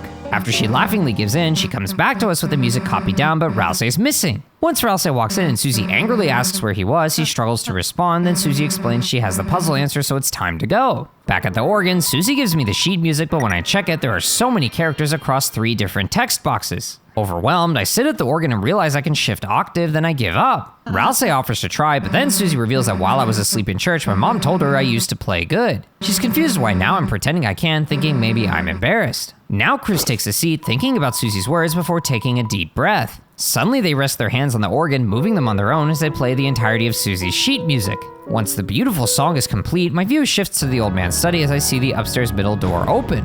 Then suddenly I hit the wrong note as Susie asks why I stopped, saying it was cool and I should play more, plus I'm an idiot if I quit playing. After Rousey says Susie's nice, I head left to find a stack of captains offering me a lift. I accept, then we all jump onto the captains for them to carry us back down to the start of this area. So we climb down then head back to the old man's study to ask what he's doing. Now he's finishing up his letter, though Susie thought he was done, but apparently he's never satisfied and is even writing for himself now, hoping one day we can do the same. Next we ask about the night for the old man to point out the central doors open, then ask what we think the night is. Susie's not sure even though she saw them in the light world since it was too dark, but she figures they're a Lightner. She has no idea who they are or who would do these terrible things like making fountains and kidnapping people. So the old man asks why she thinks they're doing this, but she doesn't know, thinking maybe the knight just wants to see the world burn. But she insists we'll kick the knight's butt first, which makes him laugh as he wishes us luck. As we head upstairs and approach the door, the old man tells us to wait since he has something for us. So Susie walks back down saying we're about to end this dream, then the old man says his letter's done and asks Susie to deliver it. But she reminds him that the letter will be gone, so the old man tells her to read it, that way when she wakes up, she can write it all back down. Once she wonders why he can't do it himself, he insists that his old mind needs help remembering it. So Susie agrees to look, then manages to process it but worries she'll miss some things, asking if he's sure he wants her to do it. He insists that if she got the point, the words don't matter, so she agrees and heads back upstairs, then says goodbye. by. Once Susie encourages us to get that fountain, we enter the door and find a prophecy reading the night which makes with black a knife. Shattering this prophecy opens the way forward, revealing the same prophecy ahead, then the next says shall duel with heroes strife by strife. To the left, we pass the gap from the start of the Dark World to return to the very first climb wall. Now I can actually climb it to the top for Ralsei to say we should finally be able to reach the fountain. But as he points out the climbing we'll have to do, suddenly he stops as my vision shifts over to the knight flying far above us. Susie calls out to them, then they slowly turn around and channel that red force, trying to push us down. Angered and determined to stop them, Susie rushes ahead and climbs up, then Ralsei gets worried and quickly follows behind. Immediately I start climbing as well, but then the knight's swords appear above me, so I quickly shift sideways to avoid them. Unfortunately, the path gets more narrow as more swords drop, so I take cover to the side, then quickly jump across gaps to safely continue my climb. I also patiently wait for safe openings before committing to slim paths while also jumping to side paths to avoid the swords. With this strategy, I keep making my way up little by little until I reach a much wider climb. Now I have more space to dodge, but the swords start dropping faster, so I carefully move sideways to dodge them while continuing my climb. But suddenly the swords appear in groups of 3 and 2 that I need to squeeze between before expanding to 4 and even 5. Thankfully I dodge between them just fine and manage to reach the top to find Ralsei trying to talk Susie down, but she refuses to let the knight escape. So she chases after the knight as they backwards fly up, then morph into a ball and escape through a big golden black door that shuts in her face. Enraged, Susie kicks the door and calls the knight a coward before angrily returning to us and blaming herself for the knight's escape. Ralsei tries to comfort her, saying we did our best, but Susie's annoyed that it's not good enough since the knight's always one step ahead of us. If the knight keeps escaping us, we won't be able to protect Toriel, Undyne, or anyone. Ralsei steps back, understanding how she feels, but he insists we have our own advantages. After all, the knight only shows its face in the Dark World, so we should seal this fountain to buy us some time until things get hard again. Susie agrees, then walks up to me saying let's go, but I first check upstairs and inspect the grand door to see that it's locked solid, then we head all the way to the right and flip a switch to reveal a new path. To the right, Ralsei points out that this is the fountain, then says he'll see us in Castletown. Susie agrees and wants another tea party, which Ralsei likes, then Susie and I head up towards the fountain. Susie wonders why the knight is letting us seal it, but she shrugs it off and tells me to do my thing. Suddenly my soul appears and rises towards the fountain to fully seal it away, leading us back into the church foyer. Since it's dark, Susie assumes the sun went down, but then she notices under the door that there's dark smoke, revealing another dark world where the knight still is. Sadly, the door's locked and needs a number combination, so she kicks the door, but it doesn't break. She suggests we look for the combination, but I first check the candles with Susie for her to notice they have people's names on them. She thinks it's birthdays, but I explain that it's for prayer, so she realizes the candles help us pray for people. Suddenly she recognizes her name on one of the candles and I choose pray for Susie. Once I clasp my hands and take a deep breath and say her name, she demands me not to pray for her since she doesn't need it. Now Susie remembers the old man should be here, so she says we gotta get him out of here, plus he might know where the code is. So we check the right door for Susie to call out to the old man, but she sees he's not here. Now she finds Father Alvin's desk and wonders if the code's inside, but when she opens the drawer, she finds a glass case inside. Apparently its outside is clean as she pulls out the case and rests it on the desk before realizing the inside is covered in dust. Suddenly I take a step back as Susie freaks out and steps back too, realizing that's a dead monster's dust. She falls back, wondering why the pastor would have this, then she notices the hammer inside and a photo of the old man. She doesn't understand, but she thinks the Dark World must have revived him, which she suspects he somehow knew. After reminding me that he wanted her to write a letter to Alvin, which she thinks is the pastor, she asks for some time and walks up to the desk to eventually finish the letter. Now she says let's go, but I first check the letter addressed to Alvin and see that the old man was proud of him. Apparently the old man didn't come to church much because he wanted Alvin to follow his dream, and he's sorry he never clearly said that. He tells Alvin to write his own story, saying it's okay if they're not perfect, signed sincerely a friend.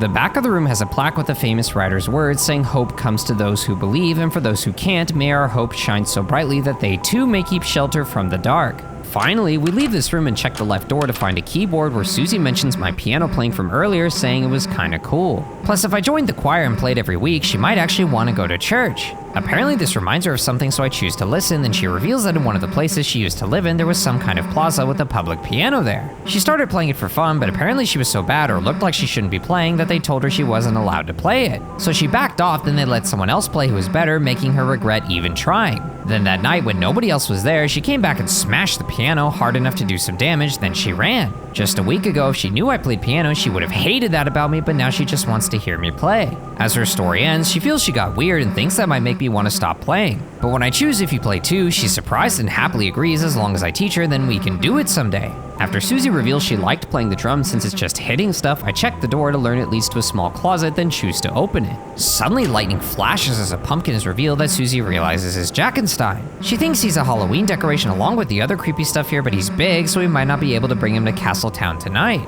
Finally, we leave and return to the middle door for Susie to have an idea, so I choose to listen to it. She thinks the old man might know the code, so she wants to make a dark world. Once we back up, she remembers Queen saying concentrate and stab into the earth, so she asks for something sharp as I pull out my knife and point it at her. But she just grabs the blade and asks if I normally carry this around as I blush. Then she takes my knife to try as I step to the side and she prepares to concentrate. Suddenly, she springs up with a red eye before plunging the knife into the ground, which causes a massive pillar of light.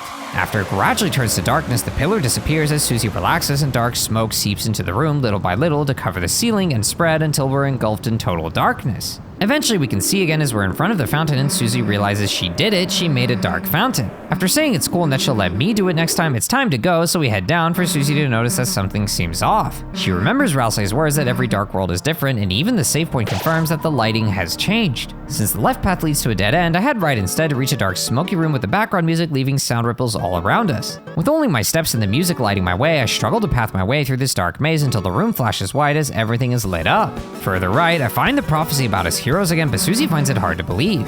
Not only because everything's been predicted, but also because she's a part of it. After passing the same Earth's Expire prophecy, we head downstairs for some kind of angel to suddenly appear and charge into me for a fight. I check a wing blade to learn they're a radical blade with feathers at the hilt, then they say open your eyes before one fires trios of arrows at me while the other circles around and shoots rings. After avoiding most of their assault, I try the spin S-act to have a spin for 60% mercy. Now one wing blade says halo goodbye before they both shoot clusters of 5 arrows at a time at me again and again. Thankfully I fully dodge this so I can spin S again to fully max out their mercy. Now they say to spin is to trust before attacking me with arrow trios and orbiting rings like the first time until I can finally spare them both. After we pass the Titan prophecy from before, we find a new prophecy about the third hero, the Prince alone in deepest dark. Susie recognizes it as Ralsei, realizing we all have our own prophecies, so if Ralsei is the lonely prince, what are we? Since she wants to find them, we head to the right and find an unpetrified organ head darker who's apparently the philosopher. They realize we wanted the dark world back, but since a mind with different lighting opened it, we can only see another side. Confused, I look around to find a brown piano that targets a bookshelf, but once I play it, suddenly we get moved around instead of the shelf.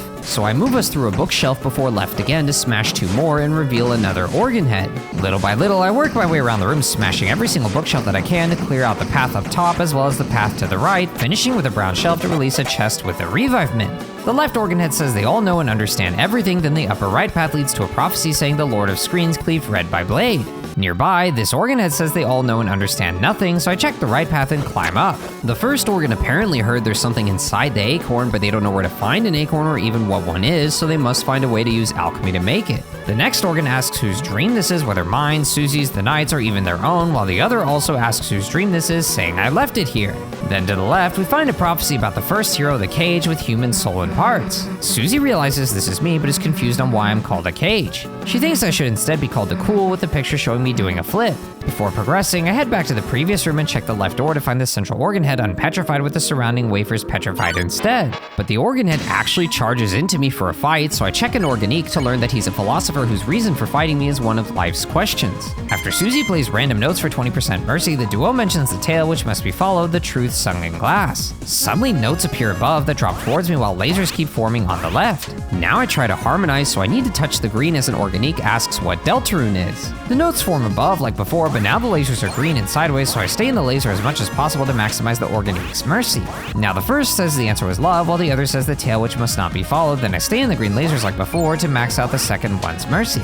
Curious, I defend and avoid the organique's notes to raise TP, then try Susie's better heal to see it heal a reasonable 72. Once I spare both organiques, I talk to them to learn that they're trying to protect these statues of their ancestors and regret that they can't meet them. The organique believes the wafers must have been brilliant unlike the rest of the brutes and barbarians here, then I check the chest to realize I looted it in the first Dark World. The organique wishes these brutes had more respect for their ancestors, so I check the wafer statues to find they're standing in reverence. Finally, I leave and head back to the cage prophecy to start my climb up a tower. Following the very simple path, I climb up towards the chest and drop down to loot it for a rhapsody. Then along the lower path, I find 2 organiques, but one charges into me to start a fight.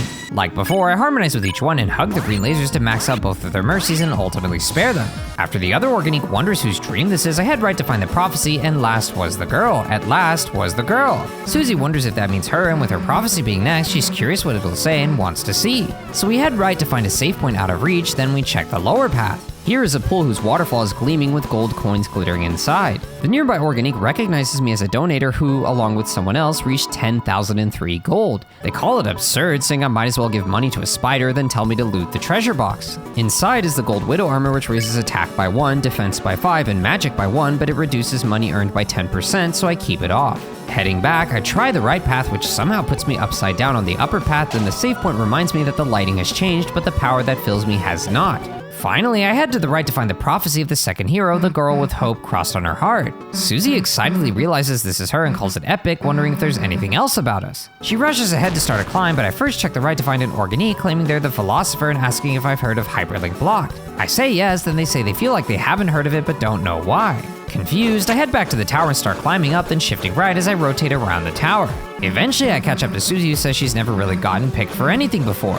While I keep climbing, she continues saying nobody ever wanted to be her partner in class, as she even got chosen last in gym. But the prophecy, this is something important, and before, she didn't think she could be a hero because she wasn't good enough. Even though she still sees herself as bad in some ways, now she has hope crossed on her heart, written in truth, written somewhere no one can erase. Once I reach the top, she rushes off to the left, but I first check the right and enter a doorway. Inside is a room filled with large stained glass windows, so I try walking into each of them one by one, then an Organique asks me what I call a man with one eye. Since they give me no answer, I keep heading right while inspecting the windows until I reach another Organique who asks why the angel makes its cry. Again, no answer, so I check right for the next Organique to ask who will call the girl who snows. Finally, I reach the last Organique who says they don't know, then laughs and repeats that they don't know. Further right, eventually I find the window that leads to a secret room, but first I head a bit further to the right to reach the end and find this sacred moss. I choose to eat it and consume it with gusto, but my title didn't change and the secret window no longer works. So I head left to see the room is much shorter, then I leave and come back inside to bring the room back to normal. Finally, I head back to the 90th window and enter inside to find a bookshelf with a peculiar book that I choose to read. It talks about a fallen star that cried, making rivers with its tears, then from that bitter water, something grew that looked like glass. Curious, I check my shadow crystal and hold it to my eye to see that no matter how I look, the prophecy's text doesn't warp in the crystal's lens. Then to the right, I see a roots prophecy showing a house between two trees. The nearby Organique apparently heard something in between that was mixed up before saying a jumble of lost where the forest would grow, the children followed the pointed tail, the poor children. Finally, I leave and re-enter the room over and over again until I end up in some kind of hospital. Here, the 7th ace says the patients are waiting for me, that it's quite small for a secretary, but knockoffs have no right to complain. Confused, I head left to find 3 doors, but the right and left are occupied, though the middle leads to total darkness. In the dark, I find a sink for washing my hands after painting, then I find a man. But he just points at something and nods, so I search around to find the trees behind, then discover someone making a painting of the tree, but strangely they haven't drawn the bark yet. Nearby, I find someone who apologizes for not noticing me while they were drawing. They ask if I'm here for art club, since this is where they draw pictures and don't unalive each other. I ask what they're drawing, but they say not to look since they're not finished yet. When I ask how they got here, they can't remember since they were in such a rush that they didn't look where they were going at all. Eventually, I find a canvas and am asked if I'll draw, so I choose yes and pick up a pencil to start sketching what I saw behind the tree. But as I sketched, the lines started to make a mistake as if the pencil got lost, so I started again, drawing over the lines I already made. But many times I'd suddenly stop or the pencil would drift into a new drawing, so I'd start over and over again. During lots of retries, my movements got faster and smoother until without looking, I completed a sketch in a single wild line. So then I layered the sketches on top of each other, but then the canvas surface just ultimately became a smear of one color. Now I painted a tree over it, over everything until nothing was left but a simple still life, since there was nothing to look at in the room besides a single tree. Finally, I got up since the painting was complete, but my hand smudged with graphite was still moving as if it wanted to trace an unseen shape. Suddenly, I pick up an egg from a nearby easel, which of course is not too important, not too unimportant. Now there is not a man here, but when I revisit the sink, I wash my hands and dry them, then somehow between my fingers, a faint gray crease stubbornly glitters. Apparently, I can never wash it all away, and I can't find anything else, so I leave the room and return to the 7th ace for them to ask how my session went. They say art is therapeutic and ask which of us was the patient, then they say I got paid. Finally, I leave and head out of the window room to ultimately head left towards Susie. We find a prophecy saying love finds its way to the girl, which confuses her and makes her blush as she now wants to find the next prophecy while saying I can stay here. Of course, I follow behind as we walk on bells, seeing the girl prophetically appear twice before I'm suddenly attacked by a bell darkener. Alone in this fight, I check the Wicca Bell to learn she's a metal mage, and when she's out of tune, she's unpredictable. After saying bub-bell, toil, and trouble, suddenly a bell swings into me and slams into the corner, releasing bell sound waves that I carefully dodge before another bell swings in and crashes to release more. Now I try tuning in the Undertale fight style to hit the green for 70% mercy before dodging the Wicca Bell's bells and waves again and again. After one more tuning, I max out her mercy for her to say she's humbelled so I can dodge her bells and waves once more to ultimately spare her. Heading further left, I find Susie again who keeps moving ahead, then I find a sign sign revealing this is the Gallery of Ancient Faces. The Organique calls this club Apathia, which is an archaeological exhibit since today's history is tomorrow's archaeology. I recognize lots of petrified wafers here and even a petrified Balthasar, which the nearby Organique calls beautiful even though only the hard shell remains. They wish they could see the Balthasar's delicate pieces since they may have had beautiful feathers or even a fleshy posterior. A circular Organique calls their ancestors rustic since they had no headdress, meaning they probably only cared about their work. The Organique wants to be like them while eating only nuts and seeds. Then I check a lower Organique who examines a Starwalker statue saying he looks so original. Even the statue looks original, and further left I find a petrified water cooler in an Organique who's impressed by the realistic rendering of its water. They think their ancestors must have seen this as the peak of beauty. Then I check the stone cooler to see that it's not useful. Nearby, another Organique calls the petrified Cuptons once-celled organisms with a simple life, saying we can learn from how they band together. Then another Organique stands on a pedestal waiting to turn to stone while the nearby statue stand sign has my name on it. Suddenly the Organique jumps down to help me become a fossil, starting a fight. Alone against the Organique and a Wicca Bell, I first tune act on the Wicca Bell to strengthen my musical axe, then perform act on the Organique to completely max out their mercy. After I spare the Organique, I tune the Wicca Bell again, then spare them to fully recruit them and win the fight. Now the Organique mentions a huge fossil that falls down to break and smash everything before they laugh, knowing they will be crushed as well. A nearby prophecy mentions a gallery with picture frames while the lower left Organique calls their petrified kin an overachiever. Further ahead, I find a petrified Bibliox with the Organique marveling at the knowledge in his beard, thinking that the different spellings were better. Finally, I reach the last Organique who calls the nearby petrified Gouet an awful beast, thinking it ate meat and fire. After checking the hidden chest below for 500 dark dollars, I head left out of the room to find the embarrassed Susie reminding me to wait. But suddenly the girl prophecies all disperse to reveal a Deltarune that teases the last prophecy, the story's end. To save the worlds, there is only one way. Susie's excited since this will make everything easy, but before we can learn the answers, suddenly a thrown hammer strikes and shatters the prophecy. Angry since she was reading that, Susie looks left to see a silhouette of the old man, but he immediately leaves as Susie tells him to wait. Then we chase after him, but suddenly the glass cracks beneath us and shatters, dropping us onto a platform with a long way back up. Once I save and head forward, suddenly the platform shakes before a chunk falls down, separating me and Susie. Now a floor of dark eyeballs rises from below, so we immediately start our climbs with me heading left, but there are dark eyeballs patrolling my path ahead. Unfortunately, one hits me, but my jump destroys two of them as I keep climbing up and across. But I reach a dead end as Susie gets my attention, so I jump to her hand for her to catch me and throw me up to the next climb.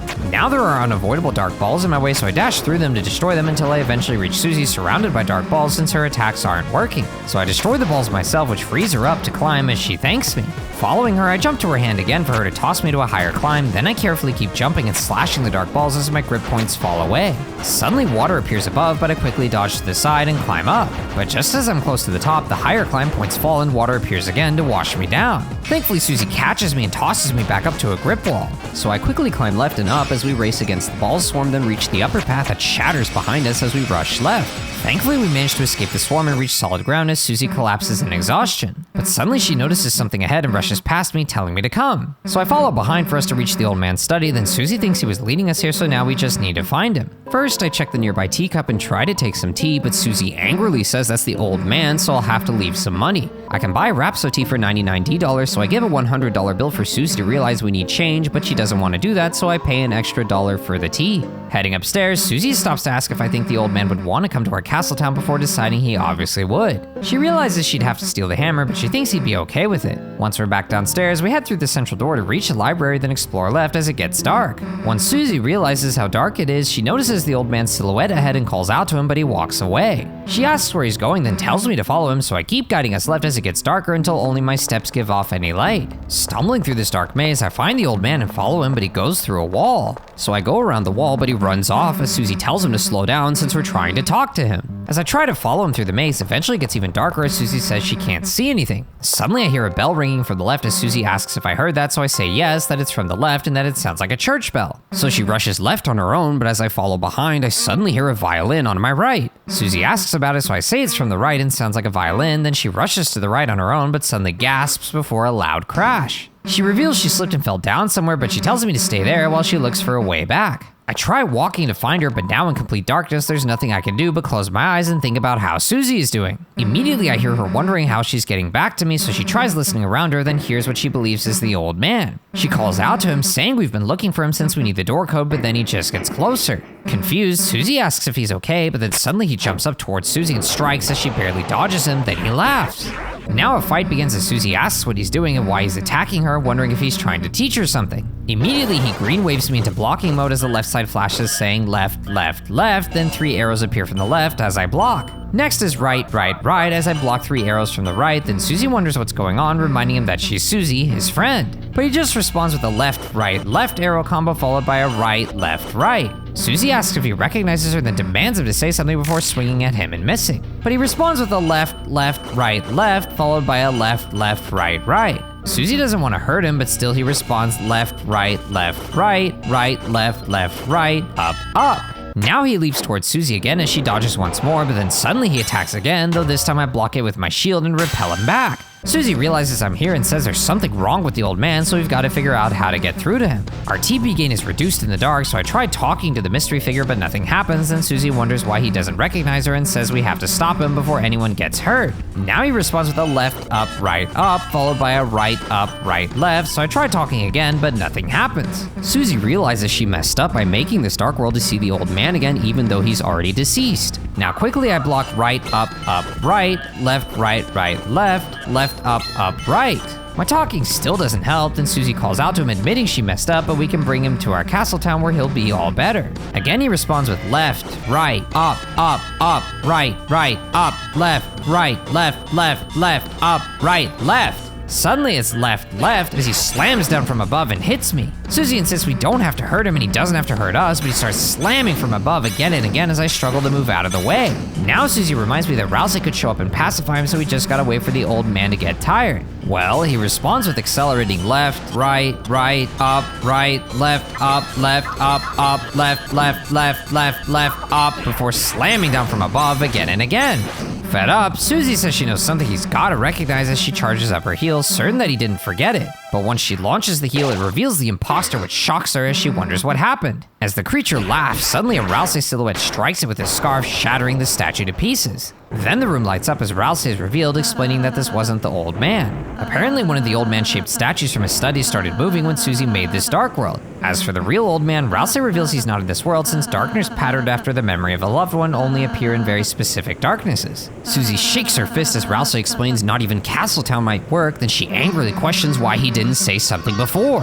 Rousey's in shock as Susie lists off the roaring, Rousey claiming he's not real, and now this, asking what's wrong with him. He falls back as Susie frustratingly asks if he knows something, why doesn't he just tell us? Struggling to speak, Rousey apologizes and admits he knows so many things, but he doesn't know when to say them. He starts crying as Susie backs off, then he reveals he doesn't want to say these things and worry us, so he ends up not saying anything. When Susie asks what he means about knowing so many things, he clarifies he knows about the rules of this world and the prophecy, along with what the prophecy says will happen. He didn't ask to know, but he does, and he's sorry if it creeps her out and if he doesn't tell her everything. He reveals that sometimes knowing things hurts, so if someone has to suffer, he wants it to be just himself. Susie's speechless as Rousey apologizes and cries more, then Susie kneels towards him and asks if this is why he's been so weird today. He admits he's been trying to stay ahead of us so we don't have to see the ending of the prophecy. Susie realizes he means the last prophecy, then Rousey freaks out thinking she saw it, but she clarifies that we almost saw it, then Rousey begs to go ahead from now on. He'll do every area and all the work while Susie and I hang out and have fun. But Susie just says it's okay and that she doesn't need to see that prophecy. So she's okay with him going ahead alone, but for everything else, we're doing it together as a team. She helps him up, emphasizing nothing will change our teamwork, and gives him a noogie while insisting nothing, whether he likes it or not. But he just starts crying and apologizes, saying he's glad she's his friend. He promises he'll be more honest, even if it means sounding weird, but Susie insists he couldn't be more weird if he tried. After they both laugh, they regroup with me as Susie says let's get out of here. So we head to the right and walk upstairs as Rousey says he wants to tell us everything he can. Susie asks if he knows any door codes, but Rousey doesn't know any, though we find the fire extinguisher still insisting they're the most important. They ask if we want to know what they know, but Susie says not now. Moving on, Susie asks Rousey about Noelle, then Rousey reveals he knows which of our items she can equip. According to him, Susie's supposed to equip ribbons, so Susie decides he knows nothing. Reaching the top, I flip a switch to reveal a path, and suddenly the extinguisher darkness slides in, asking if we want the code to the door. When Susie says yes, they reveal it's 2202 and that it's written on them since they're the most important. After Rousey thanks them, the annoyed Susie says we'll go seal the fountain, so we walk up the path until we reach the fountain, and Rousey says we're here. So Susie says we'll see him in a sec, then the two of us walk up to the fountain as my soul rises to seal it. Back in the church lobby, Susie tries the combination on the lock to see it actually work as she throws the doors open. Suddenly, darkness pours into the room as we're fully engulfed and end up back in the dark world with the grand doors now open. Susie realizes it's the same as the first dark world, then Rouse approaches and speculates that the original dark world came partially from the fountain inside these doors as the night's 2 fountains. Susie's disappointed that they're just similar, but reminds me that the night is in there, so there's no time to waste as she tells me to go. But Rouse stops us, asking if we can pose, so Susie agrees as the fun game poses once again. Next, I check the nearby green flame to go to the old man's study, but he's not here. The captain's surprised I came from the green flame and tells me to go back through since the study's now a lonely shack. But first, I head upstairs and check the door on the right to find 2 extremely tall climb towers with a chest at the top. But as the view returns to us, suddenly the annoying dog walks in from the other side, challenging me to a race. As the audible countdown ends, suddenly we jump onto our pillars and quickly climb up. But he immediately soars ahead on his straight climb while I struggle to keep up on my gaps and jumps. His path stays straight while mine even has energy balls in the way that I carefully avoid while I struggle to catch up.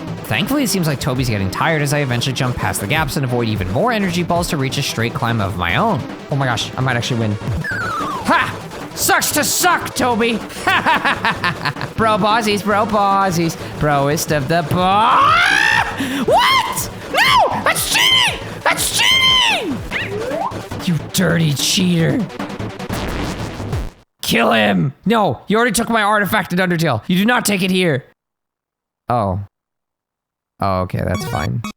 Yeah, you can have that, that's okay. You open the treasure chest, inside was dog doll. Oh my gosh, that's trash. Maybe the bone actually would have been more valuable. I now head to the right and end up back in the study to see that the upper door is sealed by a canine force. I head back to the green flame to return to the grand door, then head inside. Surrounded by prophetic pictures, we head down the path and save, then check right to enter a doorway. Inside, Susie hears something as we look up to notice the second fountain that's apparently calling us. Susie believes the night is over there as Rouse tells me to go, so I guide us across the walkway as a book flaps up and flies into us, starting a fight. But it's just a Bibliox and Wingblade, so I act to raise their mercy like before, then spare them one by one. Now the other books shoot fire at me, so I carefully avoid their attacks while exploring the area until I find and check a secret path on the right. This leads to a prophecy saying they'll hear the Ring of Heaven's call, so I head further right to find a climb challenge where I have to quickly jump and climb to the right, but I ultimately get washed down. Thankfully, on my second try, I managed to jump and climb to the right fast enough to make it all the way across. After finding a prophecy saying they'll see the tail of hell take crawl, I find a chest. You open the treasure chest, inside was princess ribbon. Susie, I've got something perfect for you. Nah, gloves don't fit. Sure, it's about the gloves. I think you'd be a pretty princess. Finally, I head back to the book room and check the upper path to get attacked by swarms of dark eyeballs. Navigating through the room, I quickly dodge between the eyes as they appear until I eventually reach the end of the room. But before I leave, I notice a secret side area, so I head back up and walk along the wall to discover a secret path leading to that area. Heading up, I try the left path as a Balthazar swings in, starting a fight with water, fire, and air. So I spam Lullaby X to build up their mercy while dodging their attacks again and again until I can spare them all one by one. Heading further left, I find an Asgore prophecy saying the Flower Man trapped in asylum. Then a bit further, I find an Organique who says there is no treasure, only experience, before asking if I missed something in the other side of my mind.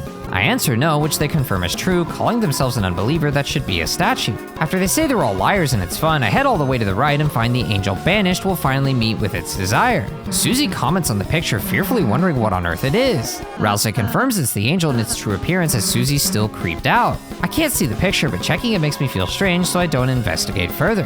Finally, I head back to the dark eyeball room and check the lower right path to progress further. Here, I step onto a moon which immediately darkens the room, but stepping onto the sun lights it up again. Passing the moon once more, I reveal the path through golden bell switches until I reach an Organique who starts a fight. With Susie's tuning and Rouse singing, we manage to fill their mercy meters and spare them all one by one. Back in the darkness, I discover a sun and doorway to the right, but I first explore the upper path to find a tunnel leading to another dark room. It seems like a straight path until I reach the switch at the end, which reveals a side pocket containing a chest with a wafer guard inside. Finally, I head back to the previous room and past the sun on the right to enter the new doorway. Inside, I step onto a blue switch to reveal a piano sequence, but when I reach the piano and press down, it actually slides the piano and us down. Left and up shatters the gate as we slide forward, then launch across a staircase and gap. Now darkness starts to rise, so I quickly slide up, then left and across before following the winding path to reach an oddly shaped corner.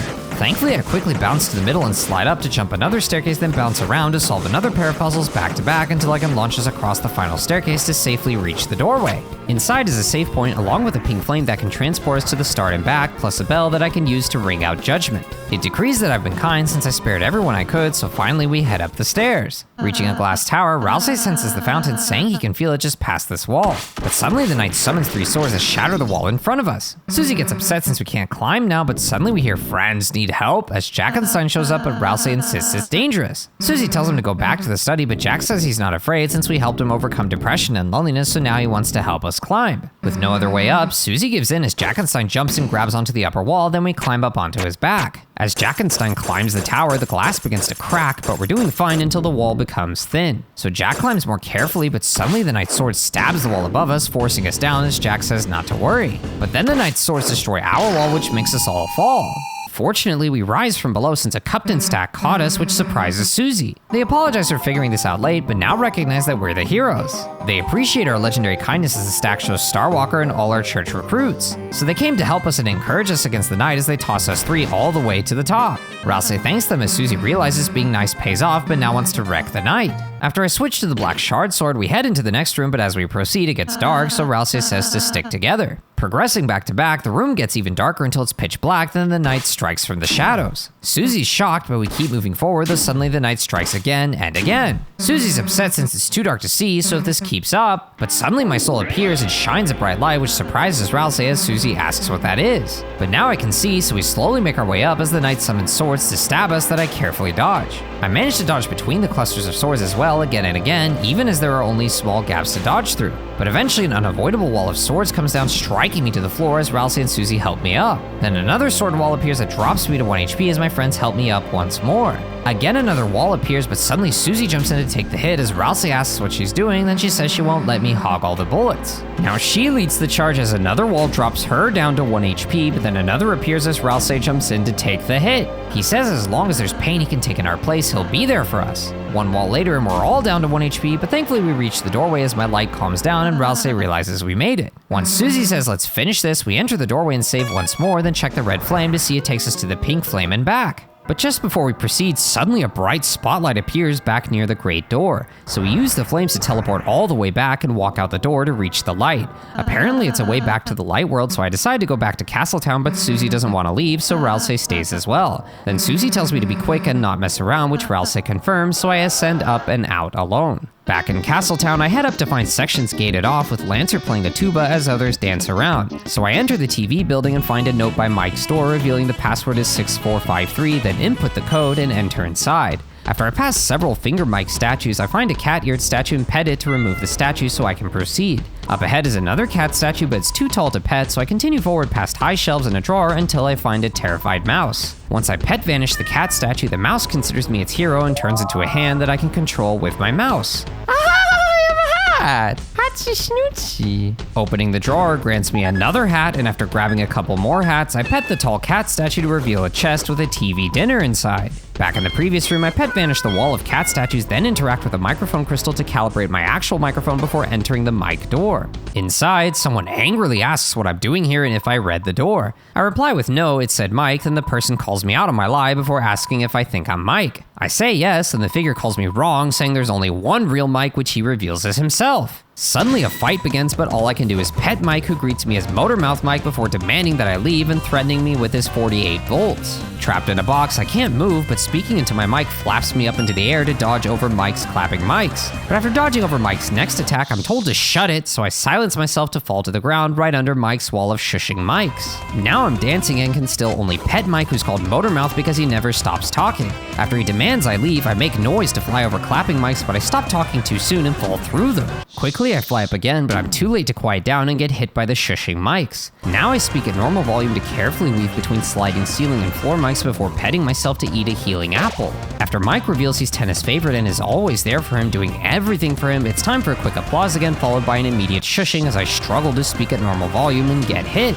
Now Mike's tired and wants a break, so he leaves, then a pink and yellow-eyed cat version comes out while silently dancing. I tried petting Mike, but he says nothing, then a cat slides down from above, gradually turning more red until I pet it, so it dances away. Suddenly, way more cats show up from each side that I pet again and again until Mike returns, so I pet him once more. Then a voice from behind him says he's Mike and that he's going to talk, but the cat doesn't say a word, though the voice acts like it was great. Suddenly giant cats surround me that gradually turn more red until I pet them, so I panic struggle to pet all 4 of them into calmness until the attack ends and I feed myself a banana. The voice says so what if he looks a bit different since he changed his outfit and still feels miserable. But the cat face doesn't change, so the voice insists on miserable, so the cat gets sad. No, I can't reach. Please don't kill me! The voice wants another break, which the cat ignores until the voice insists on that break. So the cat leaves and now a tall cowboy hat version appears who introduces themselves as Big Mouth Mike. Apparently they don't shut their mouth and they've been investigating me, but they like what they see and encourage me. Now speaking slides me between the clapping mics, but a red warning line scares me into a loud panic that crashes me right into a cat's paw again and again. After I pet Mike once more, they reintroduce themselves as still Big Mouth Mike, which the voice corrects as Motor Mouth Mike, but they misunderstand as Modern Mouth Mike. Now cat paws drop towards me that I carefully speak dodge around until I pet Mike again. Once more they say they're Modern Mike, which the voice corrects as Motor Mouth Mike, but they mistake as Motor Mike. Again the red warning lines appear as I carefully slide outside them but fail to squeeze between 2 of them, then get smacked by a big cat paw. Now Mike asks what they say next while the voice angrily reminds that they're Mike. But when they want to say whatever they want, the voice gets annoyed as all 3 mics show up and the first mic admits that there's more than one of them. Now that I know the truth, they can't let me live, so I feed myself a crunchy, not fruit-like food, then the leader explains that he does the talking, the tall one's the muscles, and the cat mic listens. Suddenly a basket appears as a blue cat walks in, so I grab the cat and drop it in the basket, then the basket reappears along with another blue cat, so I drop that cat in too. Get the cat! Okay, I got it. Now I pet the middle mic who says everyone thinks there's 1 mic, but there's actually 3. It's time to dodge giant cat paws once more, but now I've also got to pet giant cats again and again, sliding back and forth between them to make sure they stay calm. After many meows, the mouse feeds me some crunchy non-fruity fruit, then the mics prepare their ultimate attack. They fuse into a large ball that rises above, then plunges down towards me. I do my best to dodge their charges while petting the nearby large cats and even the mic's fusion ball. After I pet the ball once more, the trio shrinks but plunges down faster and faster until I pet them enough times to blow up their ball.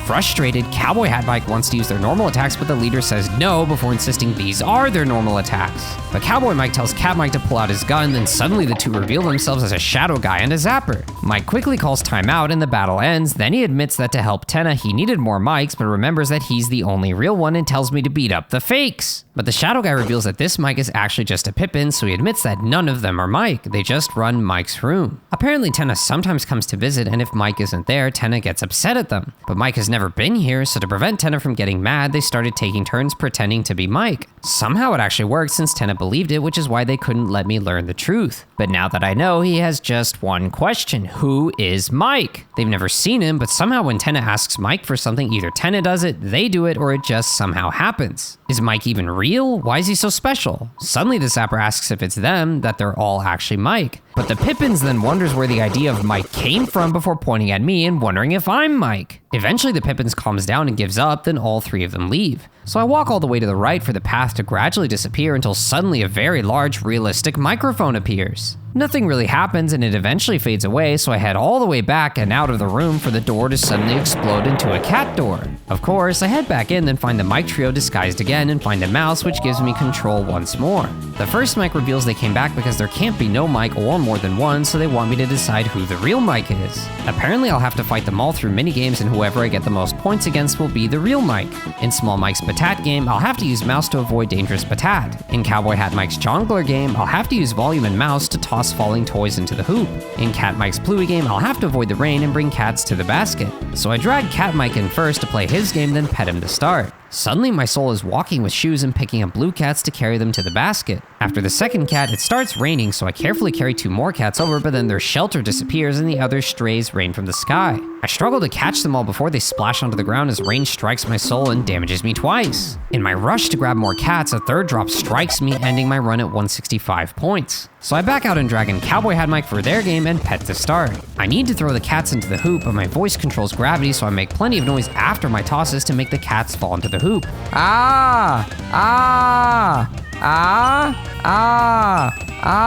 Get in the hole.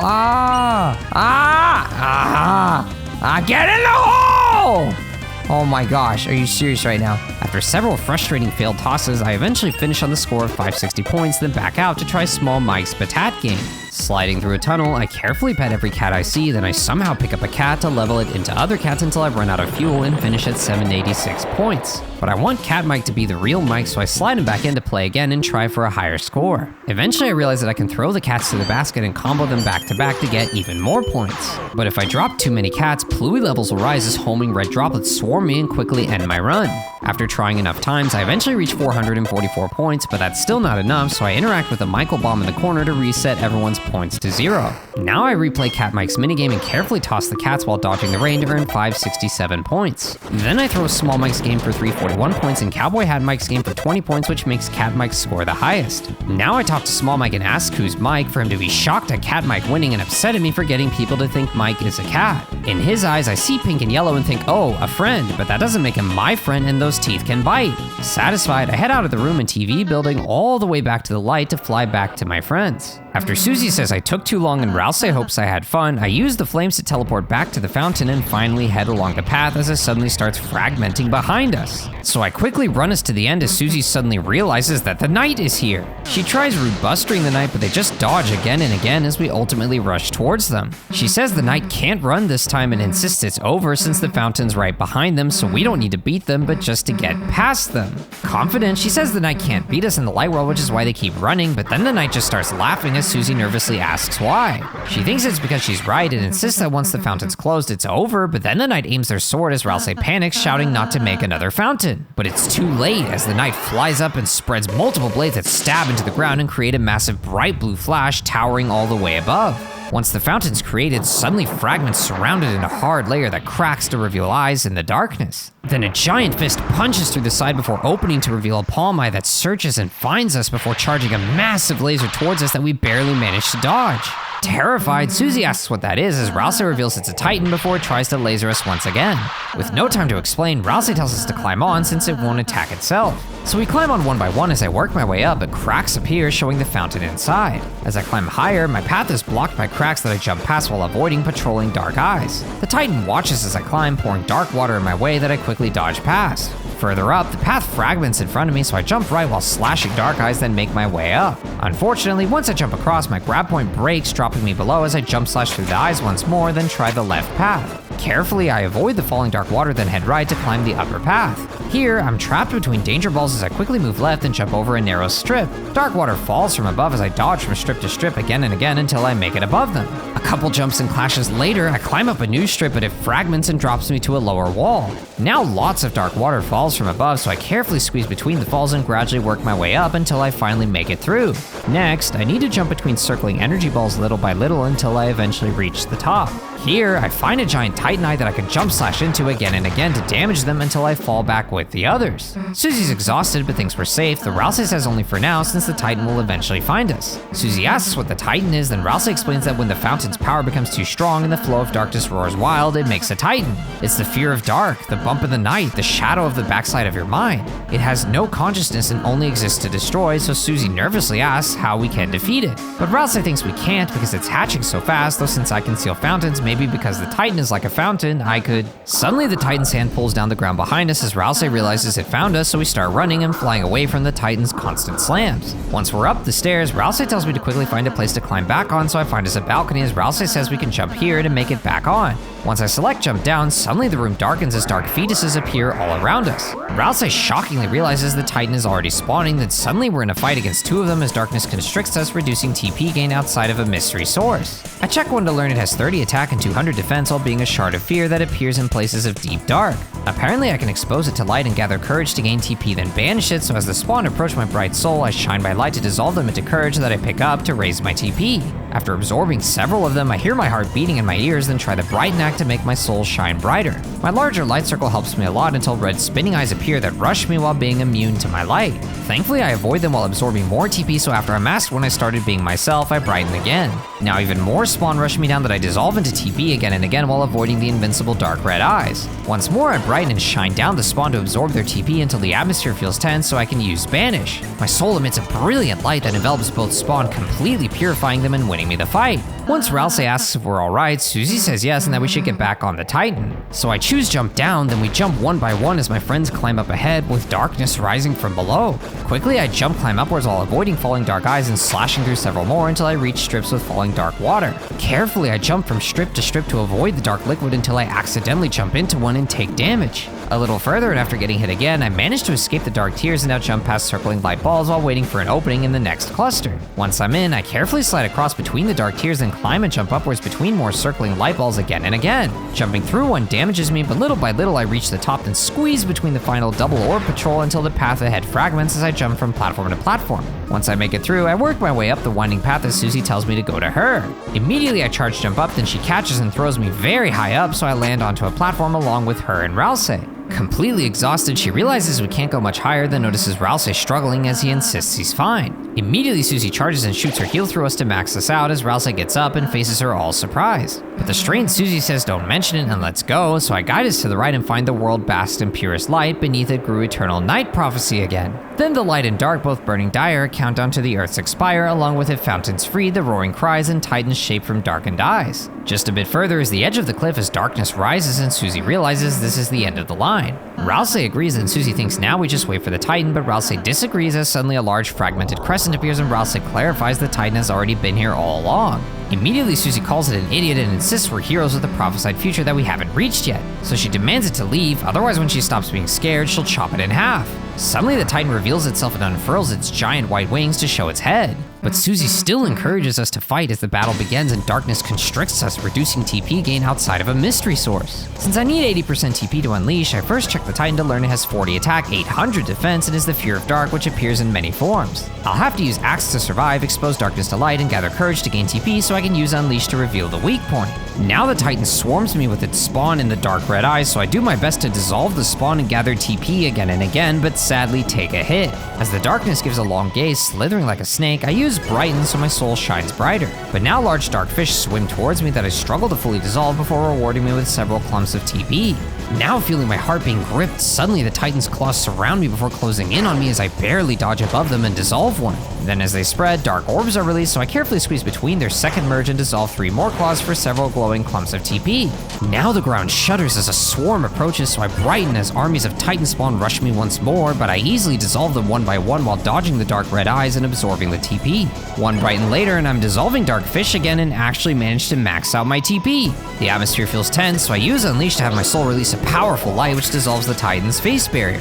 It reacts by swarming me with its spawn and charging giant cannonball shots that it spits at me back to back again and again. Surprisingly, Rousey commands us to attack since its defense is down, so I have all 3 of us attack with my Black Shard doing almost 2,000 damage. Again, the Titan's spawn swarm me as it charge shoots dark cannonballs at me back to back, but now its shield recharges, so Susie tells me to take it down again. So I have us brighten as the Titan summons even larger fish to chase us down, but I manage to fully dissolve them one by one. Now darkness flows as a swarm is coming, so the spawn appear and gradually charge towards me along with the invincible dark red eyes. But this time evolved versions of the spawn also appear that take longer to fully dissolve. Now the Titan's hands move once more, then close in on me faster, but sadly I get hit again and again trying to dissolve another claw. But now I can unleash again, so I shine my bright light to remove the Titan's barrier as Susie and Rousey attack for boosted damage. Now the vulnerable Titan shoots 2 dark balls at a time while even more spawn surround me, striking me again and again to down Rousey. Still, I have Susie and I attack for nearly 3,000 damage as another barrage of dark balls and swarm spawns manages to down Susie. All alone as the Titan's shield recharges, I use a Scar Elixir on Susie to revive her, and then the Titan swarms us with 3 smaller fish. Thankfully, I only take 1 hit, so I use a Scar Elixir to revive Rousey as Susie uses 1 to heal herself. Now a new Mouth Chomp spawn appears that rushes me down along with tons of regular and evolved spawn as I struggle to squeeze between them, getting hit again and again. Somehow I manage to survive, so I Scar Elixir heal myself while Susie Deluxe Dinner heals Rousey, then the Titan's claws appear again, closing even faster, impaling me again and again. So I Scar Elixir heal Susie while the others defend, then we're swarmed by the triple fish once more, sadly taking 2 more hits. Thankfully, we're healthy enough to brighten again as the Mega Swarm rushes us from all sides, but the brighter light makes it much easier to safely dissolve them one by one. Finally, I can unleash again to dissolve the Titan's barrier as Susie and Rousey both attack. This time, the Titan fires massive white clusters of dark balls that I carefully squeeze between before it sucks them all back in and fires a gigantic laser. Thankfully, I don't get hit and combine all 3 of our attacks for over 4,000 damage as the Titan suddenly stops and flashes red. Susie wonders if we won, but then the Titan wraps itself in its wings as Susie asks what it's doing. Suddenly, hordes of of spawn are absorbed into the Titan as it heals itself over 3000 HP. Ralsei explains that it's regenerating, so I try the dual heal act to have Susie and Ralsei regenerate us too. Even more groups of spawn are absorbed into the Titan as it heals yet another 3000. I try having us all attack, but we barely deal a combined 60 damage as Susie asks Ralsei how to stop it, but he says he doesn't know. Once again, the spawn are sucked in to heal the Titan yet another 3000, so I check the Titan to learn that it's able to regenerate if not fatally wounded. Ralsei realizes that we were only damaging its outer shell, so if the inside stays intact, this battle will keep going. Susie is speechless as even more spawn are sucked into the Titan, healing it over 10,000 HP as its wings unfurl to face us fully restored. Ralsei supposes that we'll just have to keep fighting, then suddenly a hammer smashes the Titan's face as the old man asks what we're giving up for before revealing himself. He asks if we're out of ideas as Susie's surprised to see him, then he says, "Let's get this guy." Susie agrees, and now my soul is shining as the new dual Buster act appears. I activate it to shine my soul on Susie and the old man as they both Buster shatter the Titan's face for 4000 damage. The old man's happy with the results as Susie agrees, but explains that we only hurt the outside, so he asks if she knows what to do. She's speechless, so I activate another dual Buster for 4000 more damage, and Susie tells me she has an idea. She says I'll have to put my life in her hands, kinda literally, before wondering why she's even asking, insisting that she's got this, so let's go. So I act and try Susie's idea, which has her pick me up to throw me. But then she changes her mind and shouts "get dunked on" before jumping with me into the Titan's open face. Suddenly we both fall through the darkness into the Titan's internal fountain, spiraling down where my soul appears to shine its bright light.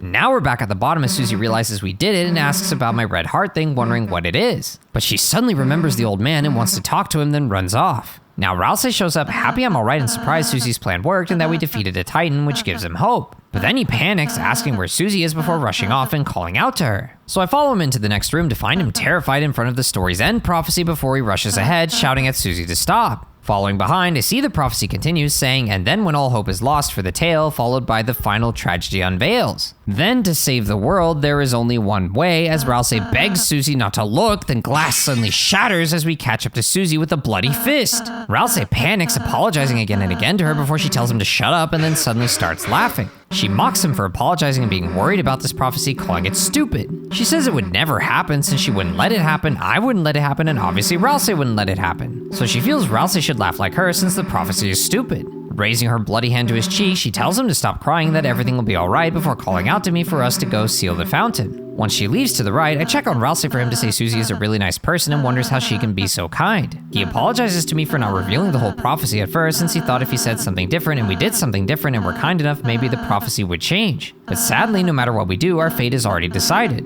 Suddenly, Ralsei drops to his knees and cries, apologizing and saying not to look at him, feeling excessively bad for making things about himself. With Susie's blood on his cheek, he insists everything's okay and even forces a smile, but I tell him it's okay not to smile, then approach him for a caring hug. He's surprised and blushes, then lets out a nervous laugh before admitting he's scared. It's getting harder for him to always be smiling and to be the one pretending to not be scared. But the more he's with Susie and I, he realizes that friendship isn't just about always being happy. Friendship is something much greater than he imagined, and now he wants to once again believe that our fate can change and that there isn't just one ending. After all, Susie's naive hope is really infectious, so until we reach the end, Ralsei wants me and him to believe too. Now he lets me go to the fountain saying Susie's waiting, but first I head all the way back to the entrance. When I try to leave, it seems the way is blocked, and when I put out my hand, just perfectly out of view, another hand presses against mine and pushes me back. So I head all the way back past Ralsei to find one last prophecy saying only then will the worlds be saved. A bit further ahead, I find a doorway leading to Susie in the fountain as she asks to tell me about a dream of hers. No matter what, she wants to keep being friends with me and Ralsei. When the sun comes up again, she wants tomorrow to be like yesterday and for all the other days to be like that too, so we can always go back to how things were. She doesn't need me to respond since she knows I'm thinking the same thing, then her all-powerful smile shines in front of me, making me feel like all the darkness was blown away. Similarly, my soul begins to glow as it rises to seal the fountain in a bright flash.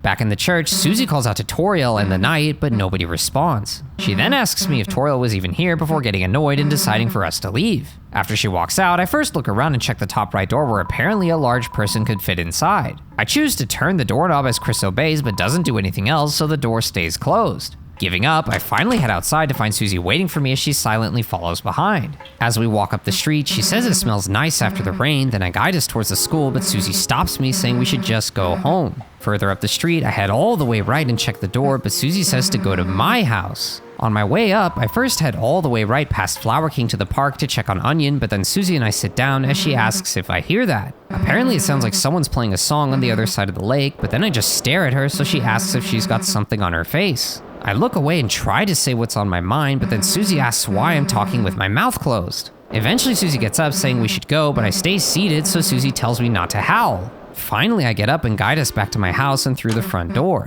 But before Susie can ask me something, she's completely shocked to see my mother drunk and dancing with Sans. They're having fun dancing the jitterbug and laughing at each other's jokes until Susie speaks up and the duo notices us. So Toriel stops the music, then Susie wonders why she wasn't at church. Apparently Toriel canceled choir practice because of the rain, then tries to introduce Sans to us. She offers to let Susie sleep over in Azriel's bed, but Susie just backs up and decides to leave, then shuts the door. Toriel's concerned and asks about her, but Sans just brushes it off and turns the music back on, then invites me to their party. Drunk Mama gets so excited that she laughs and falls over, but I just walk past them as Tori wishes me goodnight.